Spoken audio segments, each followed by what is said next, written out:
Modern diamond drills cutting granite achieve a feed rate of 0.02 of an inch per revolution. The ancient Egyptians achieved 1/10 of an inch, 50 times faster, with copper tools. That is not a theory. That is a measurement, taken from drill cores sitting in a London museum right now. In Bolivia, stones harder than steel were cut with 4mm precision corners, then scattered like toys by some unknown catastrophe. In Peru, walls fitted so tightly that paper cannot pass between the joints have survived 5 centuries of earthquakes that destroyed everything built around them. 3 continents, thousands of miles apart, the same impossible precision. Tonight, we follow the evidence wherever it leads, from the H-blocks of Pumapunku to the vitrified stones of Sacsayhuaman, from the granite boxes beneath Saqqara to the global pattern that connects them all. What did our ancestors know that we have forgotten? The stones remember, and they are ready to tell us. The Door of the Puma.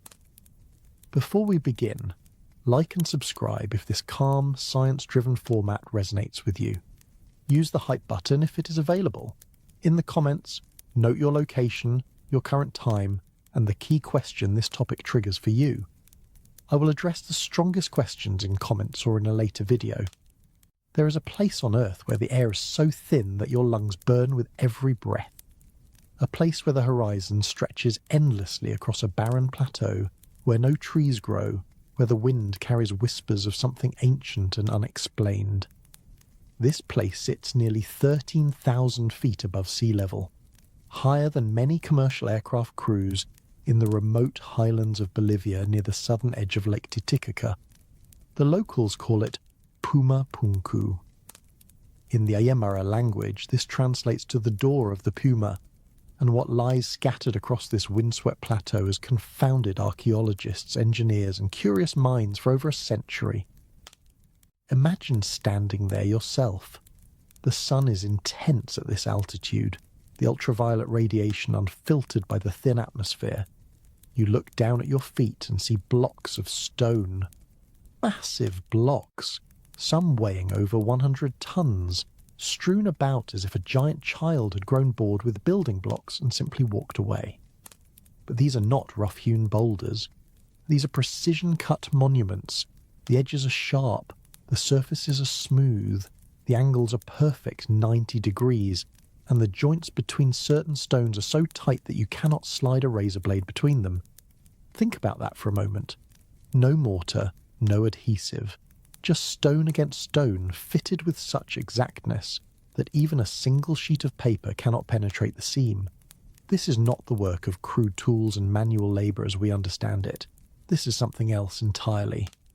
The mainstream archaeological narrative tells us that Pumapunku was built by the Tiwanaku civilization sometime around 500 to 600 AD. This was a sophisticated culture, certainly, one that developed advanced agricultural techniques and dominated the Andean region for centuries before the rise of the Inca. They had no written language. They had no knowledge of the wheel. Their toolkit, according to conventional scholarship, consisted of stone hammers, copper chisels, and perhaps some bronze implements. And yet somehow, with these primitive instruments, they allegedly carved andesite and red sandstone with tolerances that modern engineers struggle to replicate. Andesite is not a forgiving material. On the Mohs scale of mineral hardness, which ranges from 1 for tallet to 10 for diamond, andesite registers at approximately 7. For comparison, steel comes in around 6.5. This means that the stone the Tiwanaku people were supposedly carving is harder than the best metal tools we believe they possessed. Copper sits at only 3 on the Mohs scale. Bronze reaches perhaps 4. The mathematics simply does not work. You cannot carve a material that is nearly twice as hard as your cutting tool, and yet here the evidence sits, scattered across the Bolivian Altiplano, defying explanation. Let us examine the stonework more closely. Among the most famous features of Pumapunku are the H-shaped blocks. These are not simple rectangular stones. They are complex three-dimensional puzzles, carved with recesses, grooves, and protrusions that interlock with neighbouring blocks in multiple directions. Each H block matches its counterparts with extreme precision. The notches align, the angles correspond, the surfaces meet flush. It is as if these stones were manufactured to a standardized template, produced in some ancient factory, with quality control measures that would satisfy modern industrial specifications. Consider what this implies.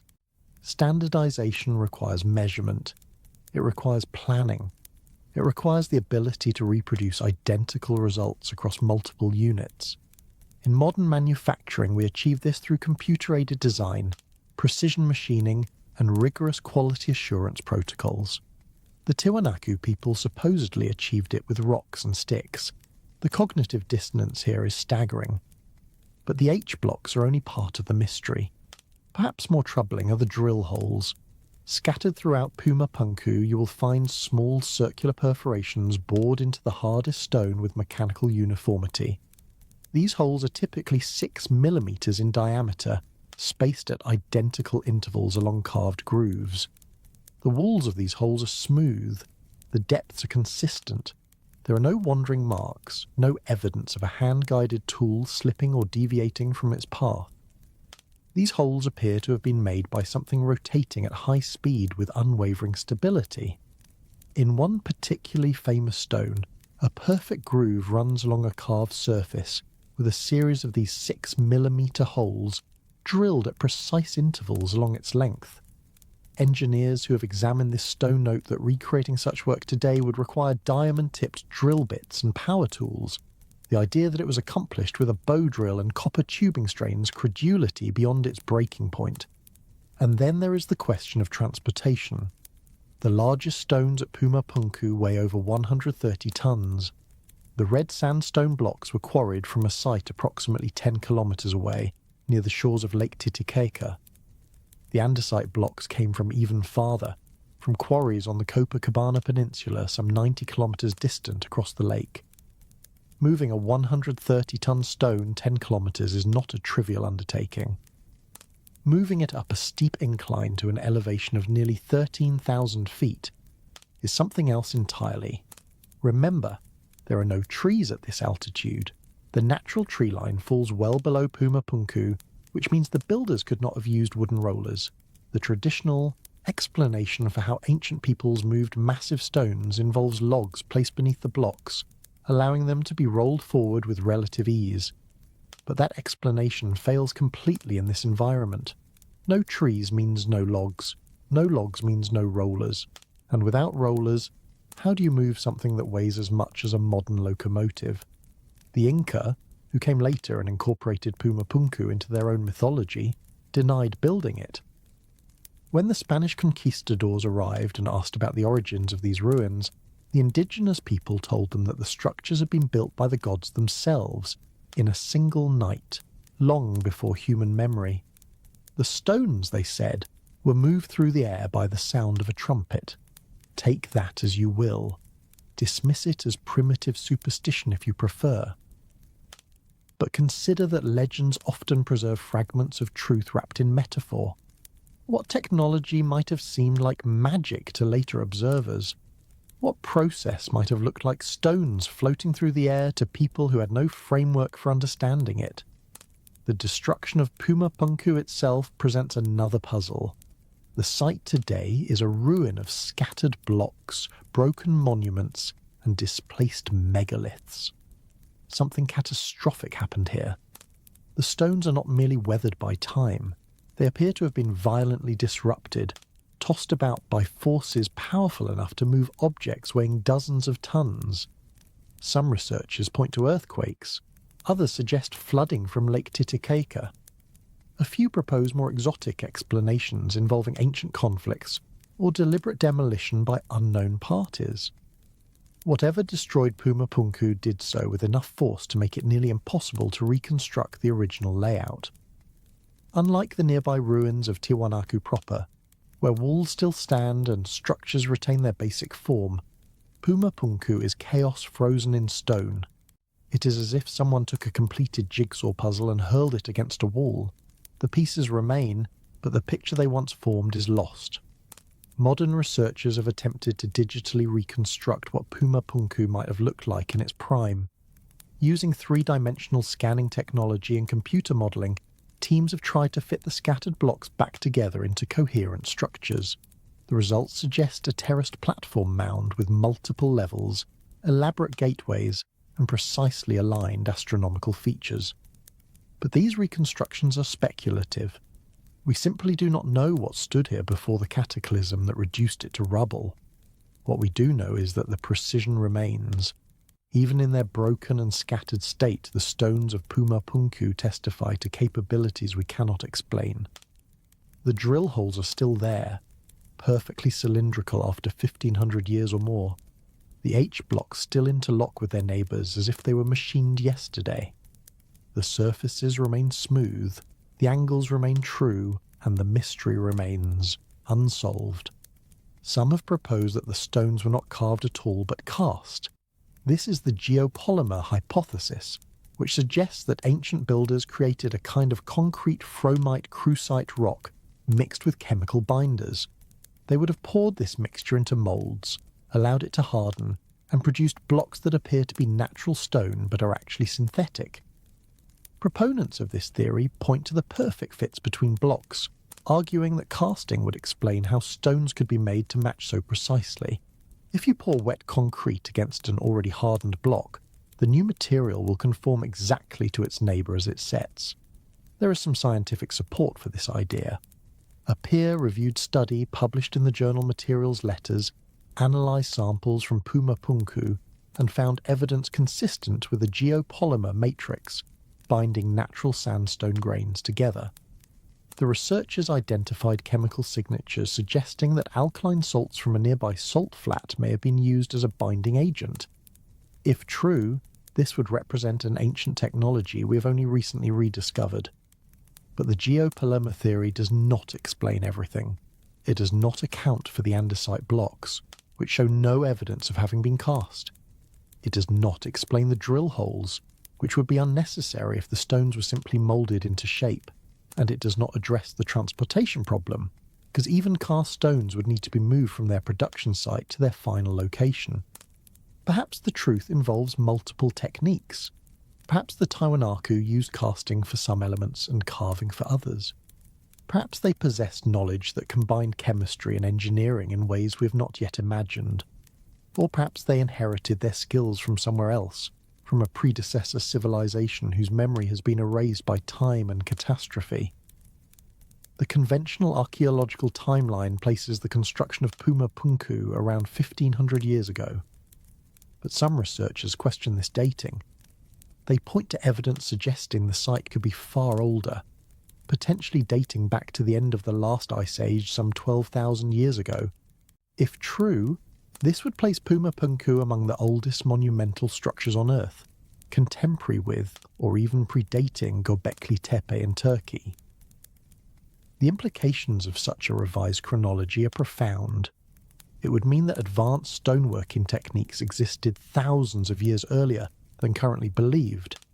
It would suggest that a sophisticated civilization flourished and then vanished, leaving only scattered ruins as evidence of its existence. And it would force us to rewrite the entire story of human technological development. For now, Puma Punku keeps its secrets. The stones remain silent. The drill holes offer no testimony. The H-blocks interlock in patterns whose meaning we can only guess at. But if you listen carefully, if you stand on that windswept plateau and let the thin air carry your thoughts beyond the boundaries of conventional wisdom, you might hear something. Not answers, perhaps, but questions. Questions that echo across millennia, asking us to consider possibilities we have been taught to dismiss. And those questions do not end at the borders of Bolivia. They travel north, along the spine of the Andes, to another site where impossible stones guard another impossible mystery. A fortress overlooking an ancient capital, where walls weighing hundreds of tons have stood for centuries without mortar, without explanation, and without any tool marks that could tell us how they came to be. The satisfied falcon. The fortress emerges from the hillside like the spine of some colossal buried creature. Its walls rise in 3 massive terraces, zigzagging across the landscape in a pattern that seems almost defensive, almost ceremonial, almost beyond human comprehension. This is Sacsayhuaman, perched on a steep hill overlooking the ancient Inca capital of Cusco, and it represents perhaps the most stunning example of megalithic construction in all of the Americas. The name itself carries mystery. Some translate Sacsayhuaman as the satisfied falcon, a reference to the bird that once guarded the skies above this sacred site. Others interpret it as speckled head or city of stone. The Quechua language allows for multiple meanings, and perhaps all of them apply. What cannot be disputed is what your eyes tell you when you stand before these walls. Something extraordinary happened here. Something that challenges everything we think we know about the capabilities of ancient peoples. The numbers alone are staggering. The 3 parallel walls stretch for approximately 400 meters, rising in stepped terraces that reach heights of nearly 20 meters in places. The stones that comprise these walls are not uniform blocks quarried to standard dimensions. They are enormous, irregularly shaped boulders, some weighing over 200 tons, fitted together with such precision that the joints between them remain invisible to anything thicker than a human hair. No mortar binds them, no cement fills the gaps, there are no gaps to fill. Walk up to one of these walls and run your hand along the surface. You will feel stone meeting stone in perfect continuity. The ancient builders did not simply stack rocks, they sculpted them. Each boulder was shaped to interlock with its neighbours in 3 dimensions, creating a structure that resembles nothing so much as a giant jigsaw puzzle rendered in granite. Some individual stones display 12 or more angles on their visible face alone, and below the surface, where they contact adjacent blocks, the complexity only increases. Consider the engineering challenge this represents. To fit 2 flat surfaces together is relatively straightforward. To fit 2 curved or angled surfaces together requires more skill. But to fit a stone with 12 different angles, against multiple neighbouring stones, each with their own complex geometries, while maintaining tolerances so tight that not even a blade of grass can penetrate the seams, this defies easy explanation. Modern architects and engineers who have studied Sacsayhuaman openly admit that replicating this work today would be extraordinarily difficult, even with contemporary tools and technology. The Inca Empire, which mainstream archaeology credits with building Sacsayhuaman, flourished from approximately the early 13th century until the Spanish conquest in the 1530s. At its height, the empire stretched from present-day Colombia to Chile, encompassing millions of subjects and thousands of kilometers of roads. The Inca were unquestionably accomplished builders. Their agricultural terraces still function today. Their road system rivals that of ancient Rome. Their suspension bridges spanned chasms that would challenge modern engineers. But the Inca had no iron. They had no steel. Their hardest metal was bronze, an alloy of copper and tin that registers only about 4 on the Mohs hardness scale. The stones at Sacsayhuaman are primarily limestone and andesite, materials ranging from 3 to 7 on that same scale. Bronze tools could theoretically work limestone, though slowly and with tremendous effort. But the precision achieved here goes far beyond what brute force and patience can explain. Mainstream explanations suggest that the Inca shaped these stones through a process called pecking. Workers would strike the surface of a boulder repeatedly with harder stones, gradually wearing away material until the desired shape emerged. The stones would then be lifted into place using ramps, levers, and the coordinated effort of hundreds or thousands of labourers. To achieve the precise fit between blocks, workers would have placed stones adjacent to each other and ground them together with sand and smaller rocks as abrasives, slowly wearing away the contact surfaces until they matched perfectly. This explanation is plausible in principle. It is even supported by Spanish chronicles from the Conquest era, which describe seeing large work crews engaged in construction projects. But plausibility is not the same as proof, and several aspects of Sacsayhuaman resist this conventional narrative. First, consider the time required. Grinding two irregular stone surfaces together until they match perfectly would take an enormous amount of labour. Multiply this by the thousands of joints at Sacsayhuaman. Add in the time needed to quarry, transport and lift stones weighing up to 200 tons, and you arrive at a construction timeline that strains credibility. Some estimates suggest the fortress took 60 years to build with a workforce of 20,000 men. Others argue that even this massive mobilization of labor could not account for the precision achieved. Second, consider the absence of tool marks. When you shape stone by pecking or grinding, you leave evidence of your work. The surface retains traces of the impacts and abrasions that formed it, but many of the stones at Sacsayhuaman display surfaces that are remarkably smooth, almost polished, with no visible indication of how they were worked. It is as if the material was shaped by some process that left no signature, or by tools so refined that their marks are invisible to the naked eye. Third, consider the vitrification. This is where the mystery deepens considerably. Vitrification is the process by which a material is transformed into glass through the application of extreme heat. When stone is heated to temperatures exceeding 1100 degrees Celsius, its surface can melt and then resolidify into a glassy, polished finish.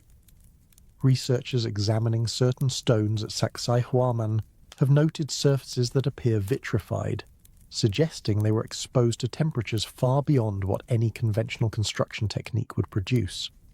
How would the Inca have generated such heat? They had no furnaces capable of reaching 1100 degrees. They had no fuel sources that could sustain such temperatures across the large surface areas involved. And yet the evidence of vitrification remains, a silent testimony to processes we cannot explain. Some researchers have proposed alternative theories. One suggests that the ancient builders possessed knowledge of a plant whose juices could soften stone, allowing it to be moulded like clay and then hardened into its final form. This idea is not as far-fetched as it might initially sound.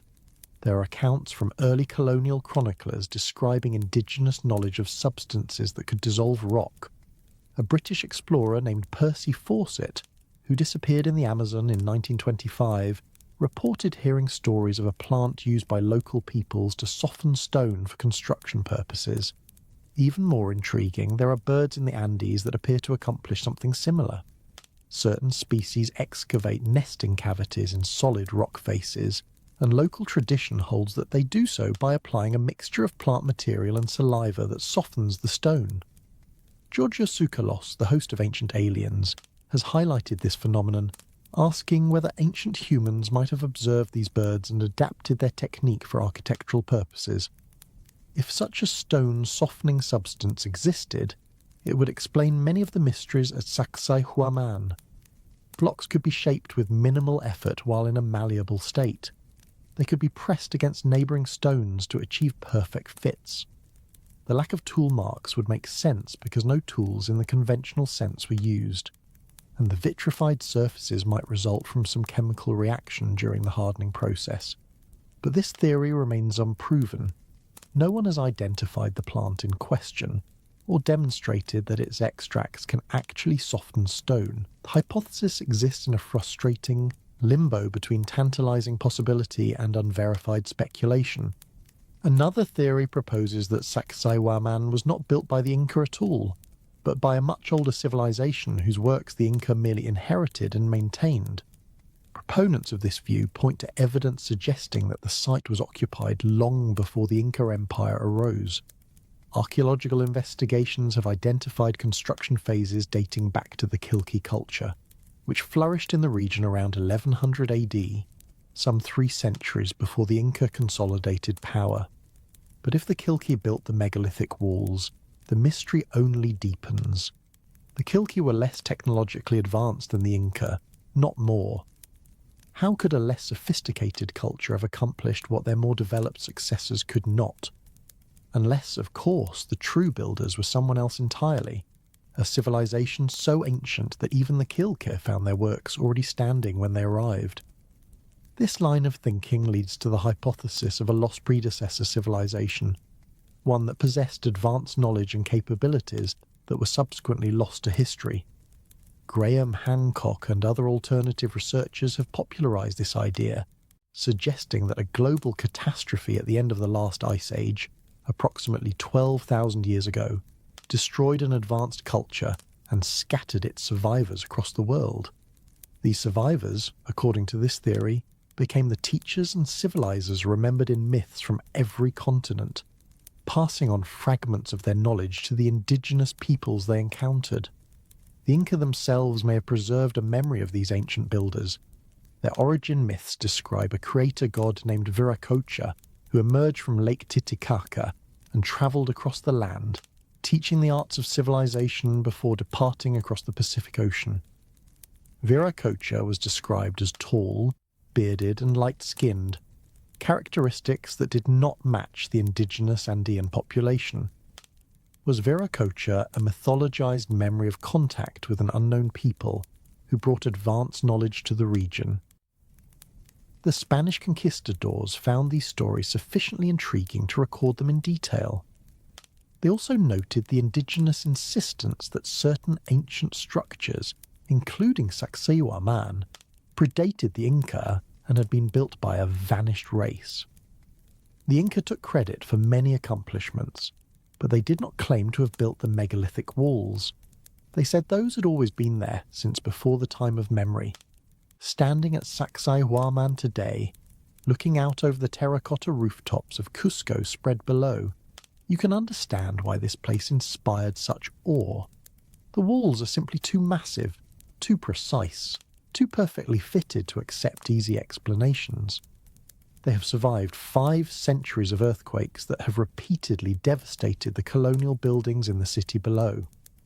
The Spanish churches and palaces, built with advanced European techniques, have crumbled and been rebuilt multiple times. The Inca walls, or whoever truly built them, remain standing exactly as they were placed. This seismic resilience is itself a testament to sophisticated engineering. The walls are not vertical but lean slightly inward. The interlocking irregular shapes distribute stress across multiple contact points rather than concentrating it at single joints. The entire structure flexes and settles during earthquakes rather than cracking and collapsing. Whether by intention or intuition, the builders of Sacsayhuaman created walls that work with the forces of nature rather than against them. Some researchers have even suggested that the site was designed to harness earth energies in ways we do not fully understand. The layout of Sacsayhuaman is said to resemble the head of a puma when viewed from above, with Cusco itself forming the body of the great cat. The puma was a sacred animal in Andean cosmology, associated with the earthly realm and physical power. By shaping their capital in this form, the Inca expressed a spiritual relationship with the land itself, but spiritual significance does not explain construction technique. However the builders conceived of their purpose, they still had to move 200-ton stones up a mountainside and fit them together with superhuman precision. The metaphysics of puma symbolism offers no insight into the physics of megalithic engineering.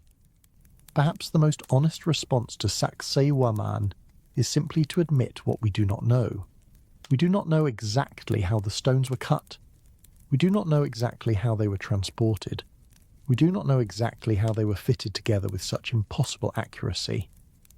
We have theories, some more plausible than others, but none that fully account for what stands before us. And what stands before us is humbling. It reminds us that our ancestors were capable of feats we struggle to comprehend, let alone replicate. It suggests that knowledge can be lost as well as gained, that civilizations can decline as well as advance, that the arrow of progress does not always point forward. The satisfied falcon guards mysteries that may never be fully solved, but the questions it raises travel far beyond the Andes. They cross oceans and continents to other ancient sites where similar impossibilities await explanation. Sites where granite was drilled with precision that defies primitive tools. Sites where massive stones were hollowed out to tolerances measured in thousandths of an inch. Sites where the evidence of lost technology is carved into the hardest materials on Earth. Core 7. In a small museum at University College London, housed in a modest display case that most visitors walk past without a second glance, sits an object that should be impossible. It is a cylinder of rose granite, roughly the size of a drinking glass, with a hollow centre and spiral grooves running along its outer surface. This unassuming artefact is known among researchers as Core 7, and it represents one of the most profound challenges to our understanding of ancient Egyptian technology. Core 7 is a drill core.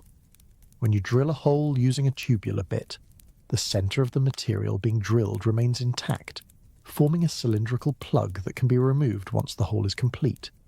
This is basic engineering, something any modern machinist understands. What makes Core 7 extraordinary is not what it is, but how it was made. Sir William Flinders Petrie, one of the founding fathers of modern Egyptology, discovered this core and others like it during his excavations in Egypt during the 1880s. Petrie was a meticulous observer with an engineer's eye for detail, and what he saw on these cores troubled him deeply. The spiral grooves were not random scratches. They were uniform, consistent, and they told a story that contradicted everything Petrie thought he knew about ancient Egyptian capabilities. By measuring the spacing between the grooves, Petrie calculated the feed rate of the drill that had created them. Feed rate refers to how quickly a drill advances into the material being cut with each rotation. Modern industrial drills operating on granite typically achieve feed rates of approximately 0.02 of an inch per revolution. The ancient Egyptian drill that created Core 7, according to Petrie's measurements, achieved a feed rate of 1/10 of an inch per revolution. This is 50 times faster than modern diamond-tipped drills operating at 900 revolutions per minute. Let that sink in for a moment. An ancient civilization supposedly equipped with copper tools and sand abrasives was drilling granite 50 times more efficiently than we can with modern machinery. Either our understanding of ancient Egyptian technology is fundamentally wrong, or the laws of physics worked differently 4,000 years ago. Neither option is comfortable. Christopher Dunn is a manufacturing engineer with over 50 years of experience in aerospace precision machining. He has spent decades examining Egyptian artifacts through the lens of modern engineering, and his conclusions are deeply unsettling to mainstream Egyptology. Dunn has personally handled Core 7 and other drill cores in the Petrie Museum, and he confirms that the characteristics Petrie observed are genuine. The spiral grooves are there, the feed rate calculations are mathematically sound, and the implications are revolutionary. The conventional explanation for Egyptian drilling involves a copper tube, sand as an abrasive, and a bow mechanism to provide rotation. Workers would pour sand into the hole, insert the copper tube, and rotate it back and forth using a bow, similar to starting a fire with a spindle. The sand would grind against the granite, slowly wearing it away while the copper tube served as a guide. It is a plausible theory, and experiments have shown that this method can produce holes in granite, though extremely slowly. But it cannot produce Core 7. The problem is not just the speed, but the physics of abrasive cutting. When you grind material away using loose sand, the cutting action is random. Sand particles tumble and roll between the tool and the workpiece, removing material in all directions without any consistent pattern. This process does not create the clean, uniform spiral grooves visible on the Egyptian cores. Those grooves indicate that something was cutting continuously, following a helical path through the granite, removing material in a controlled and predictable manner. Some researchers have proposed that the Egyptians used fixed point cutting, where abrasive particles are embedded in or attached to the drill bit rather than floating freely. This is how modern diamond drill bits work. Tiny industrial diamonds are bonded to the metal surface of the bit, and as the bit rotates, these fixed cutting points carve through the material with precision. Fixed-point cutting could theoretically produce spiral grooves, but it requires abrasives harder than the material being cut, which for granite means something at least as hard as quartz, ideally diamond itself. Did the ancient Egyptians have access to industrial diamonds? The conventional answer is no. Diamonds were known in antiquity, but were considered precious gems, not industrial consumables. The idea that Egyptians would have used them for mundane drilling tasks, wearing them down and discarding them by the thousands, seems economically and culturally implausible. And yet the evidence on the cause suggests that some form of fixed-point cutting was employed. There is another possibility, one that ventures into more exotic territory. Dunn has proposed that the ancient Egyptians may have used ultrasonic drilling. Ultrasonic machining involves vibrating a tool at frequencies between 19,000 and 25,000 cycles per second, far beyond the range of human hearing. These high-frequency vibrations cause an abrasive slurry to chip away at the workpiece in a controlled manner, and the technique is particularly effective on hard, brittle materials like granite. Interestingly, granite contains quartz crystals, and quartz has a peculiar property called piezoelectricity. When mechanical pressure is applied to quartz, it generates an electrical charge. Conversely, when an electrical charge is applied to quartz, it vibrates at a specific frequency. This property is why quartz crystals are used in modern clocks and electronic devices. Dunn suggests that if the Egyptians understood piezoelectricity, they could have developed ultrasonic tools that would cut granite with unusual efficiency while leaving the distinctive marks visible on their drill cores. This hypothesis is speculative, and mainstream Egyptologists dismiss it as fantasy. But mainstream Egyptology has yet to produce a satisfactory explanation for Core 7. The artifact sits in its display case, quietly defying the official narrative, waiting for someone to solve its riddle. The drill cores are not the only evidence of advanced machining in ancient Egypt. At Saqqara, beneath the desert sands, lies one of the most enigmatic sites in all of archaeology. The Serapeum is an underground complex of tunnels carved from solid limestone bedrock, extending for hundreds of meters beneath the surface. Within these tunnels, arranged in niches along the walls, sit 24 massive granite boxes. These are not sarcophagi in the conventional sense, though they are often described that way. They are precision-engineered containers, carved from single blocks of Aswan granite, and finished to tolerances that strain belief. The boxes measure approximately 4 meters long, 2.3 meters wide, and 3.3 meters tall. Each one weighs between 70 and 100 tons. The lids alone weigh 30 tons and were cut from the same blocks as the boxes themselves. When engineer Christopher Dunn examined these boxes with precision measuring instruments, he found that the interior surfaces were flat to within 2/10,000ths of an inch. The corners were square to within a few arc seconds. The parallelism between opposite faces was maintained across the entire interior surface. These are not rough-hewn containers. These are the products of advanced manufacturing executed to standards that would satisfy a modern aerospace machine shop. Think about what it takes to achieve such precision. You need measuring instruments capable of detecting deviations smaller than the width of a human hair. You need cutting tools that can remove material in controlled increments, without wandering or chattering. You need a stable work environment where vibrations and temperature changes do not affect your measurements. And you need the knowledge and skill to integrate all these elements into a coherent manufacturing process. The mainstream explanation holds that these boxes were created by workers using copper chisels and stone hammers, checking their progress with simple measuring tools like plumb bobs and string. According to this view, the precision was achieved through patient craftsmanship over many years, with workers gradually refining the surfaces until they met the required standards. It is a romantic notion, the idea of dedicated artisans lavishing decades of effort on each piece. But it does not account for the physical evidence. Copper chisels cannot cut granite. Granite is composed primarily of feldspar and quartz, both harder than copper. Strike a copper chisel against granite and the chisel deforms. The granite remains unchanged. This is not theoretical speculation. It is basic material science, as demonstrable today as it was 4,000 years ago. To shape granite, you need tools at least as hard as the material being cut. The ancient Egyptians officially had no such tools, yet there the boxes sit in the darkness beneath Saqqara, their surfaces smooth and their angles true. French archaeologist Auguste Mariette discovered the Serapeum in 1850 and had to use explosives to open some of the boxes because he could find no other way to lift the 30-ton lids. When he finally peered inside, he found them empty. No mummified bulls, despite the official theory that the Serapeum was a burial place for sacred Apis cattle.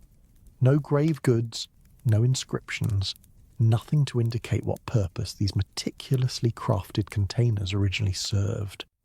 Some of the boxes do bear hieroglyphic inscriptions on their exteriors, but these inscriptions are crudely scratched into the polished surfaces, clearly added long after the boxes were made.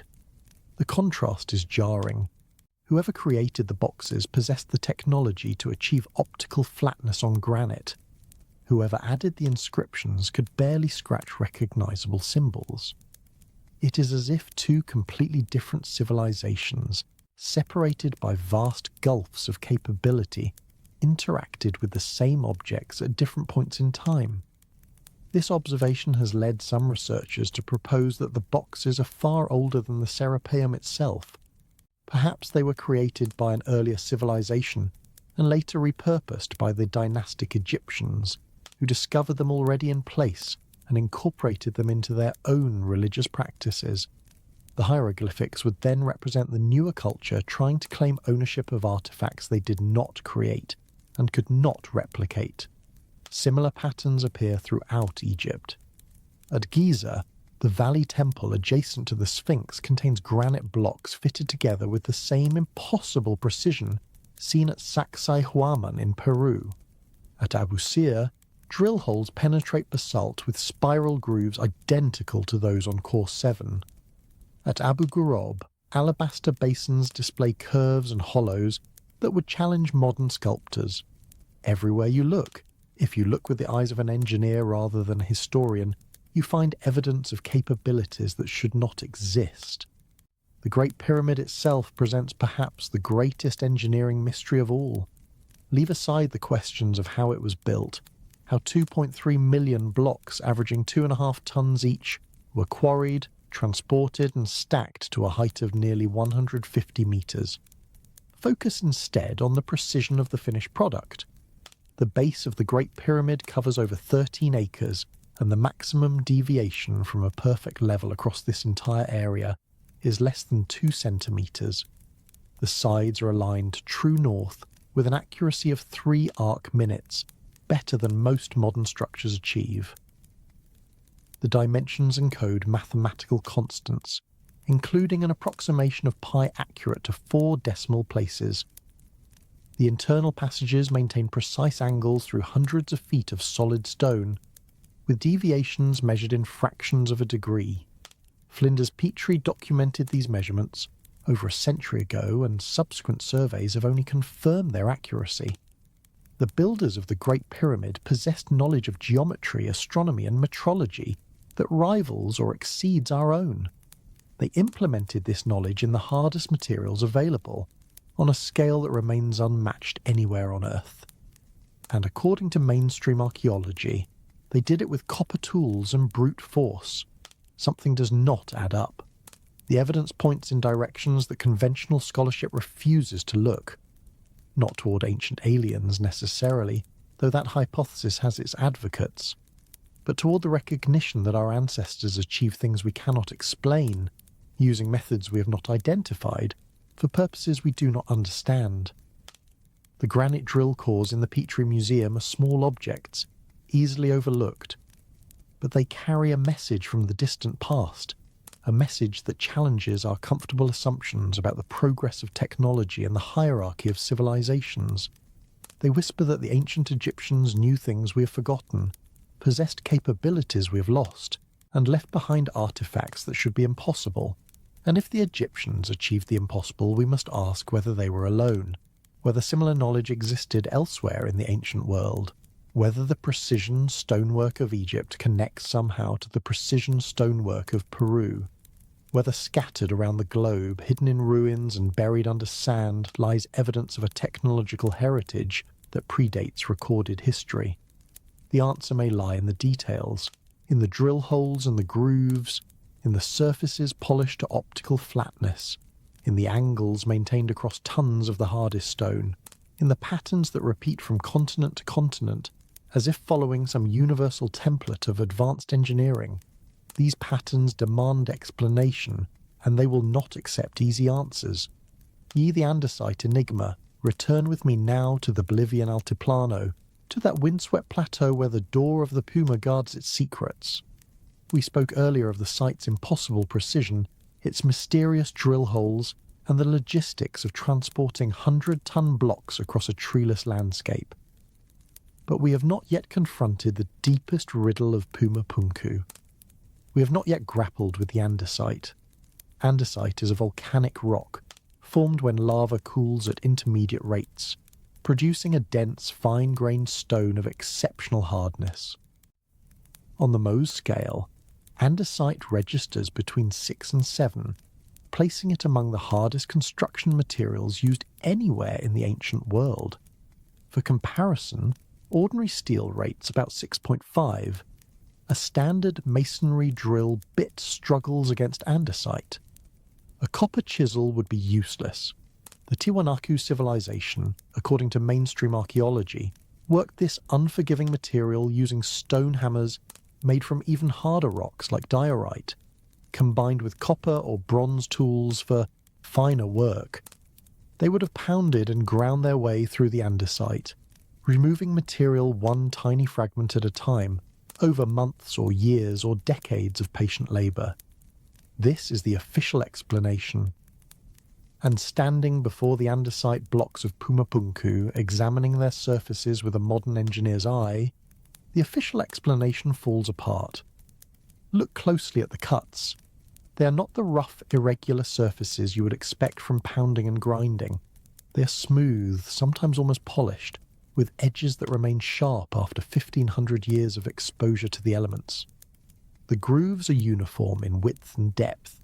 The angles are precise to fractions of a degree. The flat surfaces show no undulations, no tool marks, no evidence of the brutal percussive process supposedly used to create them. Now examine the interior corners.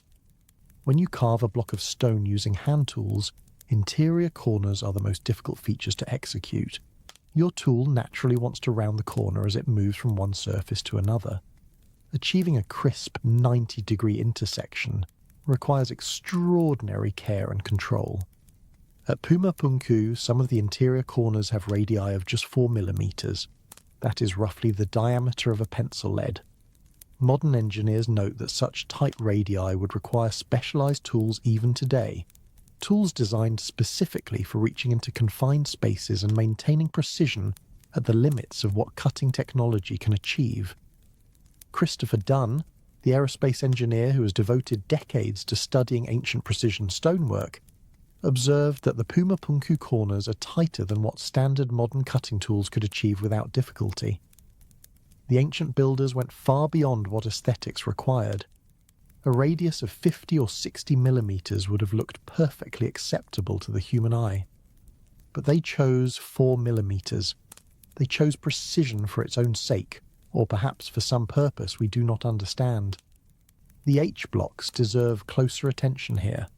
Each of these distinctive stones features a complex three-dimensional geometry with multiple recesses, protrusions, and channels designed to interlock with neighbouring blocks.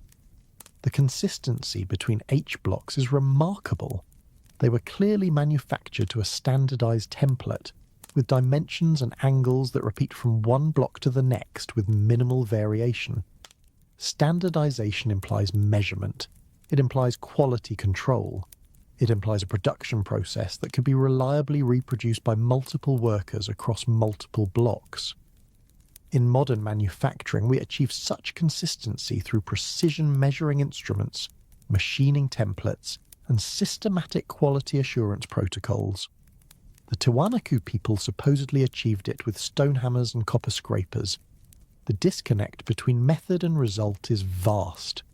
Some researchers have measured the H-blocks and found that their dimensions appear to encode mathematical relationships.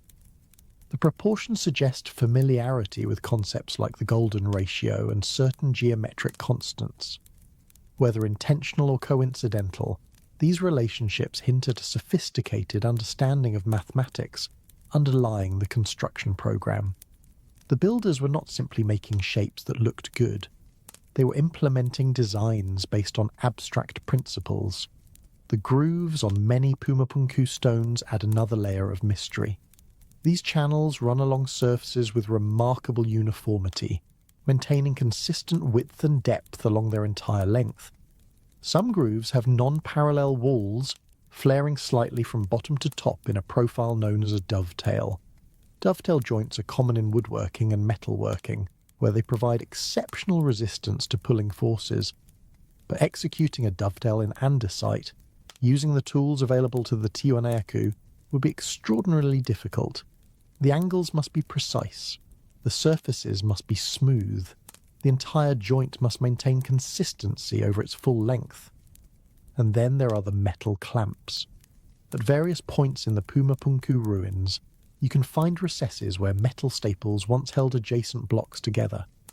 These staples were poured in place as molten metal, filling channels cut into the stone surfaces of both blocks and then solidifying to create a permanent bond. The technique is sophisticated, requiring knowledge of metallurgy, mold making, and the thermal properties of different materials. What makes this observation particularly intriguing is that identical clamp recesses appear at ancient sites thousands of miles away. The same technique was used at Delphi in Greece. The same technique appears in ancient Japanese construction. The same technique is found at sites across the Middle East. Either multiple civilizations independently invented the exact same method for joining megalithic stones, or they shared a common source of knowledge. The distribution of this technology raises profound questions about ancient cultural connections. Mainstream archaeology generally treats ancient civilizations as independent developments, each arising from local conditions and evolving through local innovations. The idea that distant cultures might have shared engineering knowledge implies contact and communication across vast distances, something the conventional narrative considers impossible for the time periods involved. But what if the knowledge predates the cultures we assign it to? What if the Tiwanaku, like the Greeks and the Japanese and the peoples of the ancient Middle East, all inherited their stoneworking techniques from a common predecessor? A civilization so ancient that it left no direct records, only scattered remnants of its technology adopted and adapted by later peoples.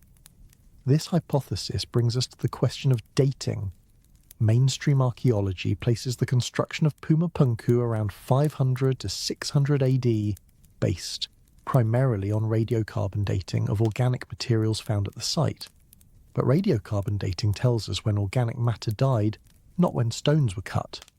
If a later culture occupied a site built by an earlier one, the radiocarbon dates would reflect the later occupation, not the original construction. Some researchers have proposed that Pumapunku is far older than the conventional dates suggest. Arthur Posnanski, an Austrian engineer who studied the site extensively in the early 20th century, believed that astronomical alignments at Tiwanaku indicated a construction date around 15,000 BC. His methodology has been criticised, but his conclusion has not been definitively disproven. Other researchers have noted that Pumapunku shows evidence of water erosion consistent with exposure to heavy rainfall, something that has not occurred in this region during the current geological epoch. If true, this would push the age of the site back to a time when the climate was dramatically different, potentially the end of the last ice age some 12,000 years ago. The catastrophic destruction visible at Pumapunku may itself provide dating clues. Something tremendously violent happened here. The massive blocks are scattered as if by an explosion or a flood of biblical proportions. Some stones appear to have been displaced hundreds of feet from their original positions. Others lie broken, shattered by forces that should not have affected structures built to such exacting standards. The conventional explanation attributes this destruction to earthquakes, perhaps accompanied by seismic liquefaction or flooding from Lake Titicaca. These are plausible natural causes, but some researchers see evidence of something more dramatic, perhaps an impact event, or an exceptionally powerful tsunami generated by celestial collision. The Younger Dryas impact hypothesis, which proposes that a comet or asteroid struck Earth approximately 12,800 years ago, has gained scientific traction in recent years. If Puma Punku predates this event, its destruction might be connected to the same cataclysm that caused mass extinctions and climate chaos at the end of the Ice Age. Imagine for a moment that this scenario is correct. A sophisticated civilization flourishes in the Andean highlands during the late Ice Age. They possess advanced stoneworking technology, standardized manufacturing processes, and knowledge of metallurgy and engineering that rivals or exceeds anything achieved for millennia afterward. Then catastrophe strikes. A cosmic impact triggers earthquakes, floods, and climate collapse. The civilization is destroyed, its population scattered, its knowledge fragmented. Survivors carry what they can remember to distant lands, where they become the mysterious teachers remembered in mythology. The gods who came from the sky, the civilizers who taught agriculture and astronomy and architecture, the bearded strangers who appeared after the flood and started the world anew. Millennia later, new cultures arise in the ruins, the Quilque, then the Tiwanaku, then the Inca. They find the ancient stones already in place, already cut with precision beyond their capabilities. They worship at sites they did not build. They tell stories of gods and giants who moved mountains in the time before time, and they leave behind their own artifacts, their own radiocarbon signatures, which future archaeologists will mistake for evidence of original construction. This is speculation, of course. It cannot be proven with current evidence, but it is consistent with the evidence we have in a way that the conventional narrative is not. It explains why the precision at Puma Punku exceeds what the attributed builders could achieve. It explains why the same construction techniques appear at sites separated by oceans and millennia. It explains why so many ancient cultures have flood myths and civilizer legends with such striking similarities. The andesite blocks of Puma Punku do not care about our theories. They simply exist, silent and enigmatic, challenging us to explain how they came to be. Their surfaces remain smooth, their angles remain true, their interior's corners remain impossibly tight. Whatever tools shaped them, whatever hands lifted them, whatever minds designed them, left no trace but the work itself. And the work speaks volumes. It speaks of precision machining in an age before machines. It speaks of standardized manufacturing in an age before factories. It speaks of engineering sophistication in an age we have been taught to consider primitive. Every cut, every groove, every perfect angle contradicts the story we tell ourselves about human progress. Perhaps the story is wrong. Perhaps civilization did not advance in a straight line from simple to complex, from crude to refined, from primitive to sophisticated. Perhaps it rose and fell and rose again, each peak reaching heights that later valleys could not imagine. Perhaps we stand not at the culmination of human achievement, but at one point along an undulating curve, with mountains both before us and behind. The andesite remembers what we have forgotten. And if we have the humility to listen, it may yet teach us something about who we were, who we are, and who we might become. But Puma Punku is only one witness. Sacsayhuaman stands guard over Cusco with its own impossible stones and its own inexplicable precision. There, the mystery deepens further into realms of vitrification and heat and processes that defy any explanation we have offered so far. A vitrified stone. There is a quality to certain ancient stones that photographs cannot capture and words struggle to describe. You must stand before them. Run your palm across their surface. Feel the almost supernatural smoothness beneath your fingertips. At Sacsayhuaman, on certain blocks scattered throughout the fortress complex, you encounter surfaces that feel less like stone and more like glass. This observation is not mystical fancy. It is a matter of verifiable science. When silicate-based rock is heated to temperatures exceeding 1100 degrees Celsius, its surface begins to melt. If the cooling process happens quickly enough, the molten layer solidifies into a glassy, vitrified finish.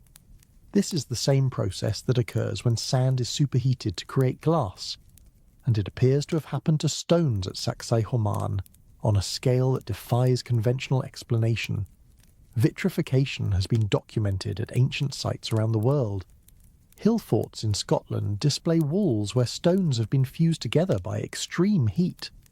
Ancient structures in Turkey show similar characteristics. But the vitrification at Sacsayhuaman presents unique challenges to any explanation. The scale is enormous, the surfaces are extensive, and the temperatures required would necessitate technologies or events far beyond what we attribute to ancient Andean cultures. Consider what it takes to reach 1100 degrees Celsius. Modern industrial furnaces achieve such temperatures using controlled combustion of fossil fuels or electrical heating elements.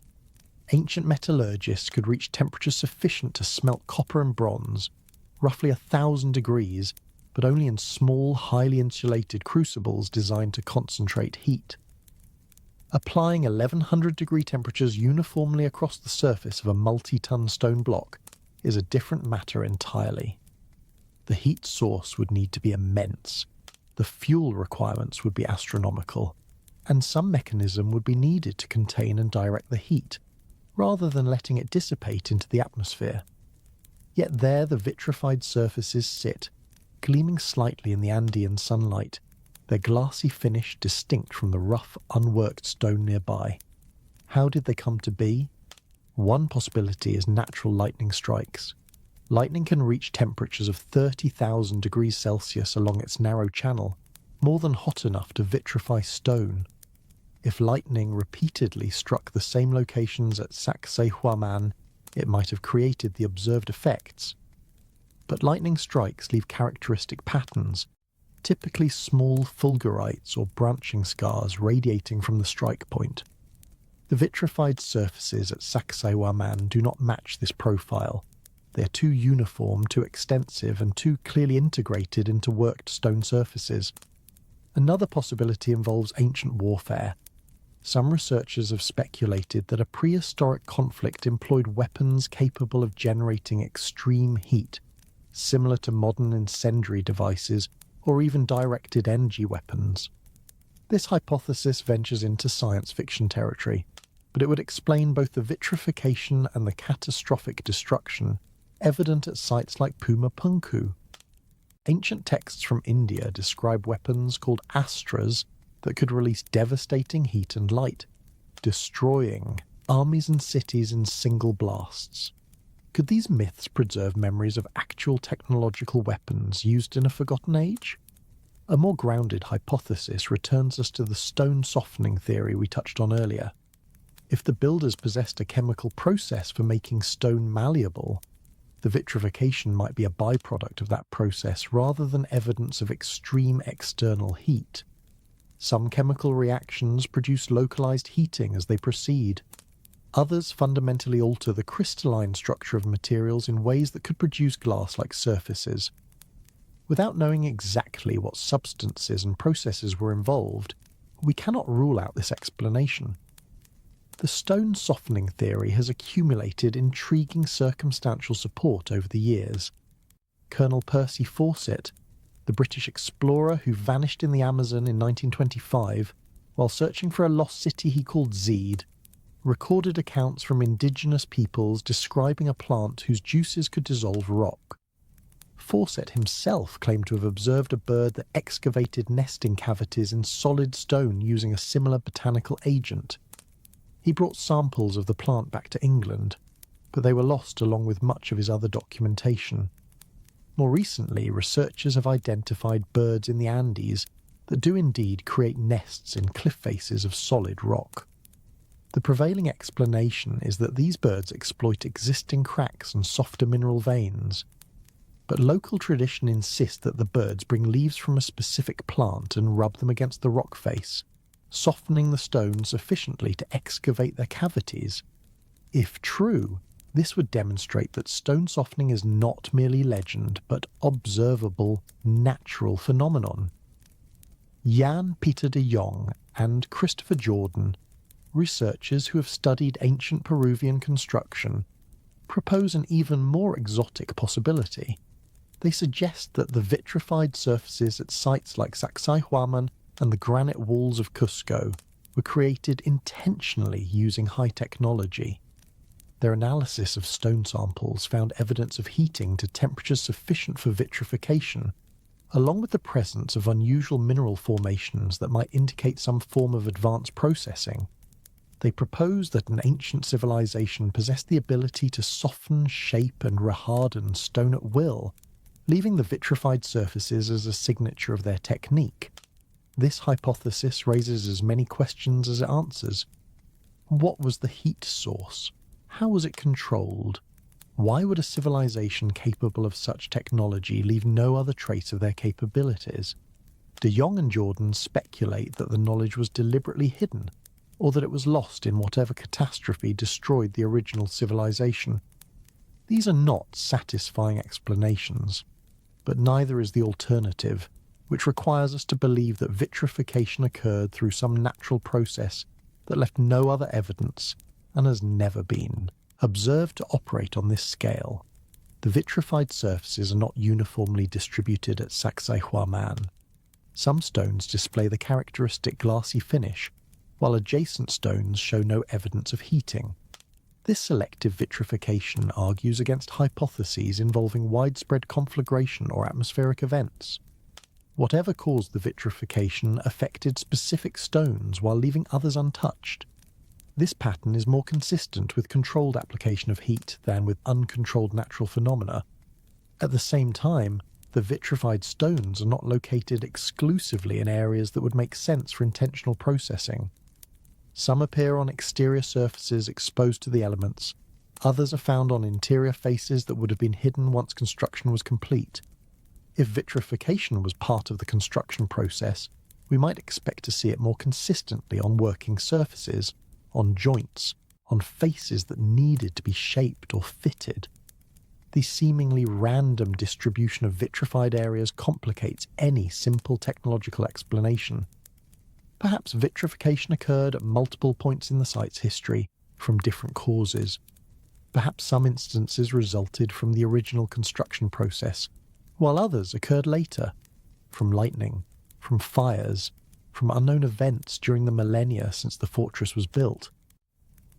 Untangling these possibilities would require extensive scientific analysis, sampling and dating of vitrified areas, detailed chemical characterization of the glassy material, comprehensive mapping of where vitrification appears and where it does not. Such analysis has not been performed at the scale required to draw firm conclusions. Sacsayhuaman is a protected archaeological site, and removing samples for laboratory study is restricted. Most researchers relied on visual observation and limited surface analysis. Until more rigorous investigation becomes possible, the vitrification at Sacsayhuaman will remain one more puzzle in a site already overflowing with mysteries. What we can say with confidence is that something unusual happened to these stones. The vitrified surfaces exist. They did not arise through normal weathering or conventional construction techniques. They testify to processes beyond what mainstream archaeology assigns to the Inca or their predecessors. Whether those processes were natural, technological, or something else entirely remains an open question. The broader phenomenon of vitrified stonework appears across multiple continents and cultural contexts. In Scotland, dozens of ancient hill forts display walls where stones have been fused together through intense heating. The timing and purpose of this vitrification remains debated. Some argue it was intentional, a way of strengthening walls against attack. Others suggest it resulted from enemy action, fires set to destroy the forts. Still others propose that the vitrification serves some ritual or ceremonial function. We do not understand. At Hattusa, the ancient capital of the Hittite Empire in modern Turkey, vitrified stonework appears in conjunction with other evidence of advanced construction. The Hittites were known for their metallurgical skills, pioneering the widespread use of iron centuries before their neighbours. Could they also have possessed techniques for working stone that involved extreme heat? In ancient Egypt, certain granite surfaces display a polish so fine that it has been compared to optical glass. Creating such a finish through conventional grinding would require enormous effort and extremely fine abrasives. But if the surface were heated to the point of vitrification and then carefully controlled as it cooled, the result might be the mirror-like finish we observe. This would explain why some Egyptian artifacts show no tool marks at all, their surfaces impossibly smooth and free of any trace of the working process. The global distribution of vitrified stonework suggests either independent invention of similar techniques by multiple unconnected cultures, or transmission of knowledge across time and space. Independent invention is certainly possible. Fire is universal, and the effects of extreme heat on stone would have been observable to any people who built fires near rock formations. But the consistency of the phenomenon, the apparent intentionality in many cases, and the association with precision construction that itself defies easy explanation, all these factors hint at something more than coincidental parallel development. Graham Hancock and other researchers in the alternative history field propose that a mother civilization existed before the end of the last ice age, possessing advanced knowledge that was passed to various successor cultures around the world. In this framework, the vitrified stonework at Sacsayhuaman, in Scotland, at Hattusa, and in Egypt would all represent inherited techniques from a common source, degraded and adapted by later peoples who no longer fully understood the underlying principles. This hypothesis remains unproven, but it is not as outlandish as critics sometimes suggest. We know that knowledge can be lost. The Romans possessed concrete that has lasted 2,000 years, but the formula was forgotten for centuries after their empire fell. The Chinese invented gunpowder, printing, and the compass long before these technologies appeared in Europe. The Maya developed a calendar system of remarkable sophistication that was suppressed and nearly destroyed by Spanish colonizers. If civilizations we know about lost technologies and knowledge, why should we assume that no civilizations before our historical record achieve things we have forgotten entirely? The stones at Sacsayhuaman do not offer answers. They offer questions. Their vitrified surfaces reflect the Andean sun like fragments of frozen fire, beautiful and inexplicable. They challenge us to expand our understanding of what was possible in ages we have been taught to consider primitive. They whisper of heat and transformation, of processes beyond our knowledge, of secrets buried in the deep past, and they connect across thousands of miles to other mysteries in other lands, to drill cores in Egyptian museums that should not exist, to granite boxes beneath the sands of Saqqara, finished to tolerances that defy primitive tools, to patterns that repeat from continent to continent, as if following instructions from a source long since vanished from the earth. The evidence is scattered but consistent.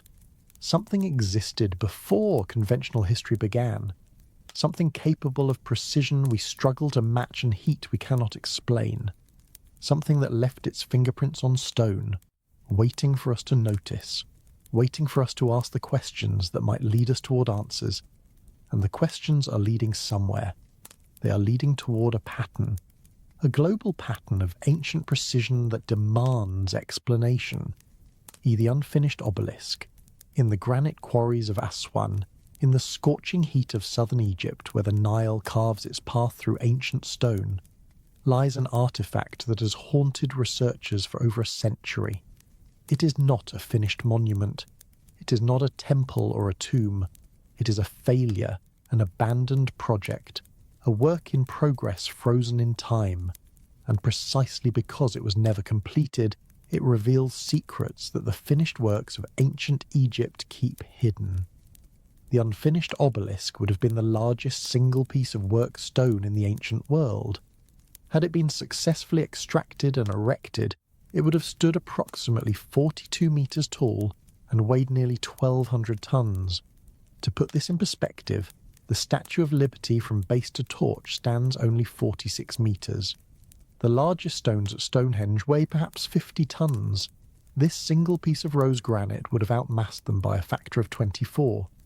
The obelisk lies partially carved from the living bedrock, still attached along its base and one side.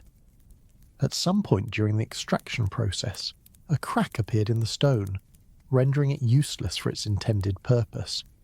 The workers abandoned it where it lay, leaving behind a frozen snapshot of their methods and capabilities. For archaeologists, this abandoned project is invaluable.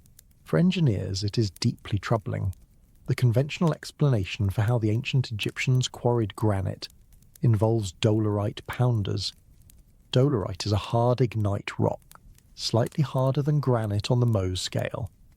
Workers would have used fist-sized balls of dolerite to pound against the granite surface, gradually pulverizing the material through repeated impacts.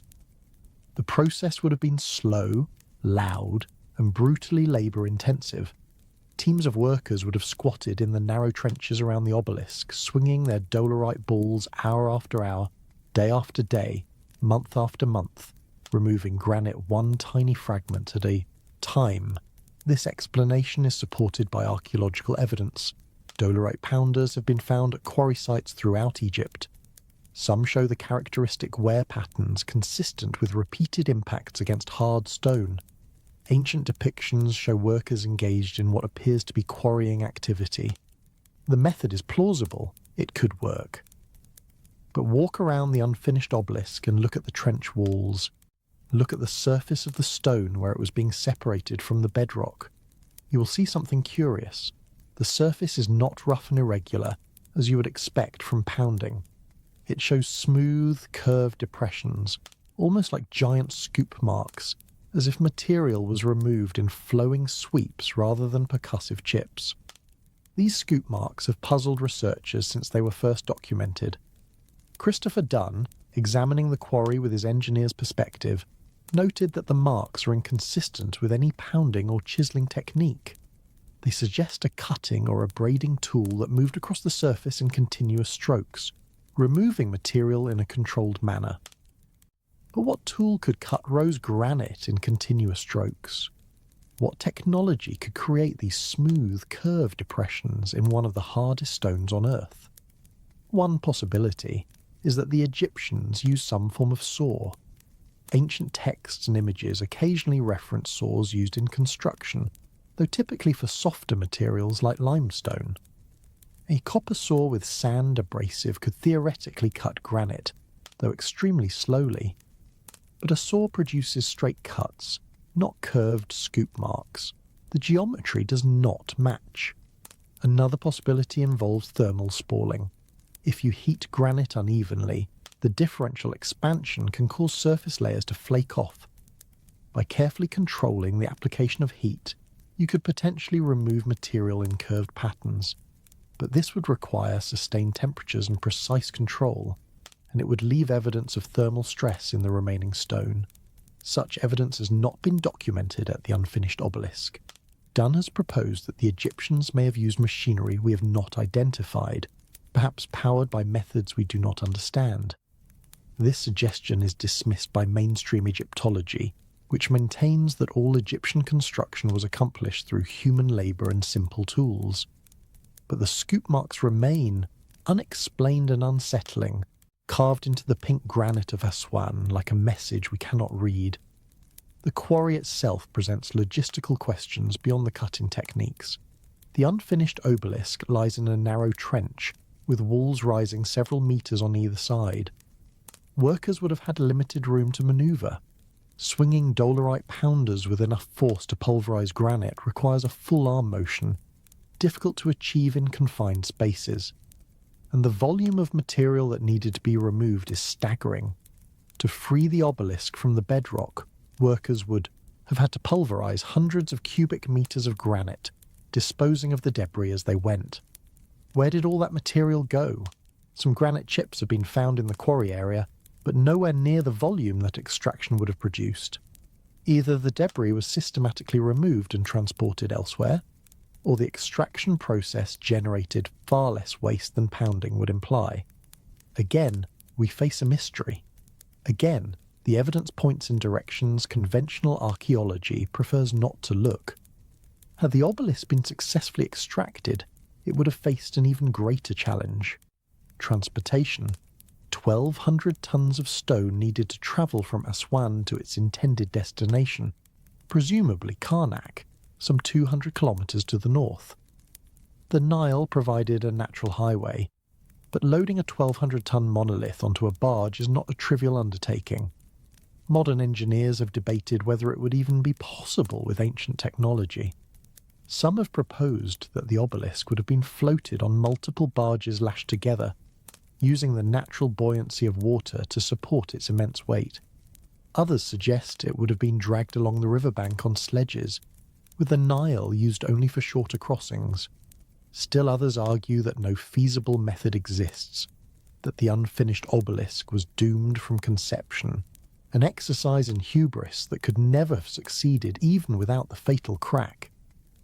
But the ancient Egyptians did successfully quarry, transport and erect obelisks weighing hundreds of tons. The Lateran obelisk, now standing in Rome, originally came from Karnak and weighs approximately 450 tons. Multiple obelisks exceeding 200 tons were moved from Aswan quarries to sites throughout Egypt. Whatever methods the Egyptians used, they worked. They worked on a scale that challenges modern engineering. Leave the quarries and travel north to Giza, to the plateau where the pyramids stand. Enter the Great Pyramid through the passage cut by Caliph al-Mamun's workers in the 9th century AD. Navigate the cramped ascending passage, duck through the Grand Gallery, and arrive at the King's Chamber. There, in the heart of the pyramid, sits an object that connects directly to the mysteries we have been exploring. The King's Chamber coffer is a rectangular box carved from a single block of rose granite, the same material as the unfinished obelisk. It is not particularly large by Egyptian standards, perhaps the size of a modern bathtub, but its precision is extraordinary. Petrie measured the coffer in the 1880s and found that its interior surfaces were flat to within 1/100th of an inch. The corners were square to tolerances that modern machinists would consider impressive. More striking than the flatness is the evidence of how the interior was hollowed out. Tool marks on the inside surfaces show the distinctive spiral grooves we encountered on Core 7. The coffer was drilled. Tube drills were used to bore overlapping holes into the solid granite, and then the cores and remaining material were removed to create the hollow interior. The drill marks that remain are identical in character to those on the cores in the Petrie Museum, displaying the same impossible feed rates, the same evidence of technology that should not exist. There is another anomaly. The coffer is slightly too large to fit through the passages leading to the King's Chamber.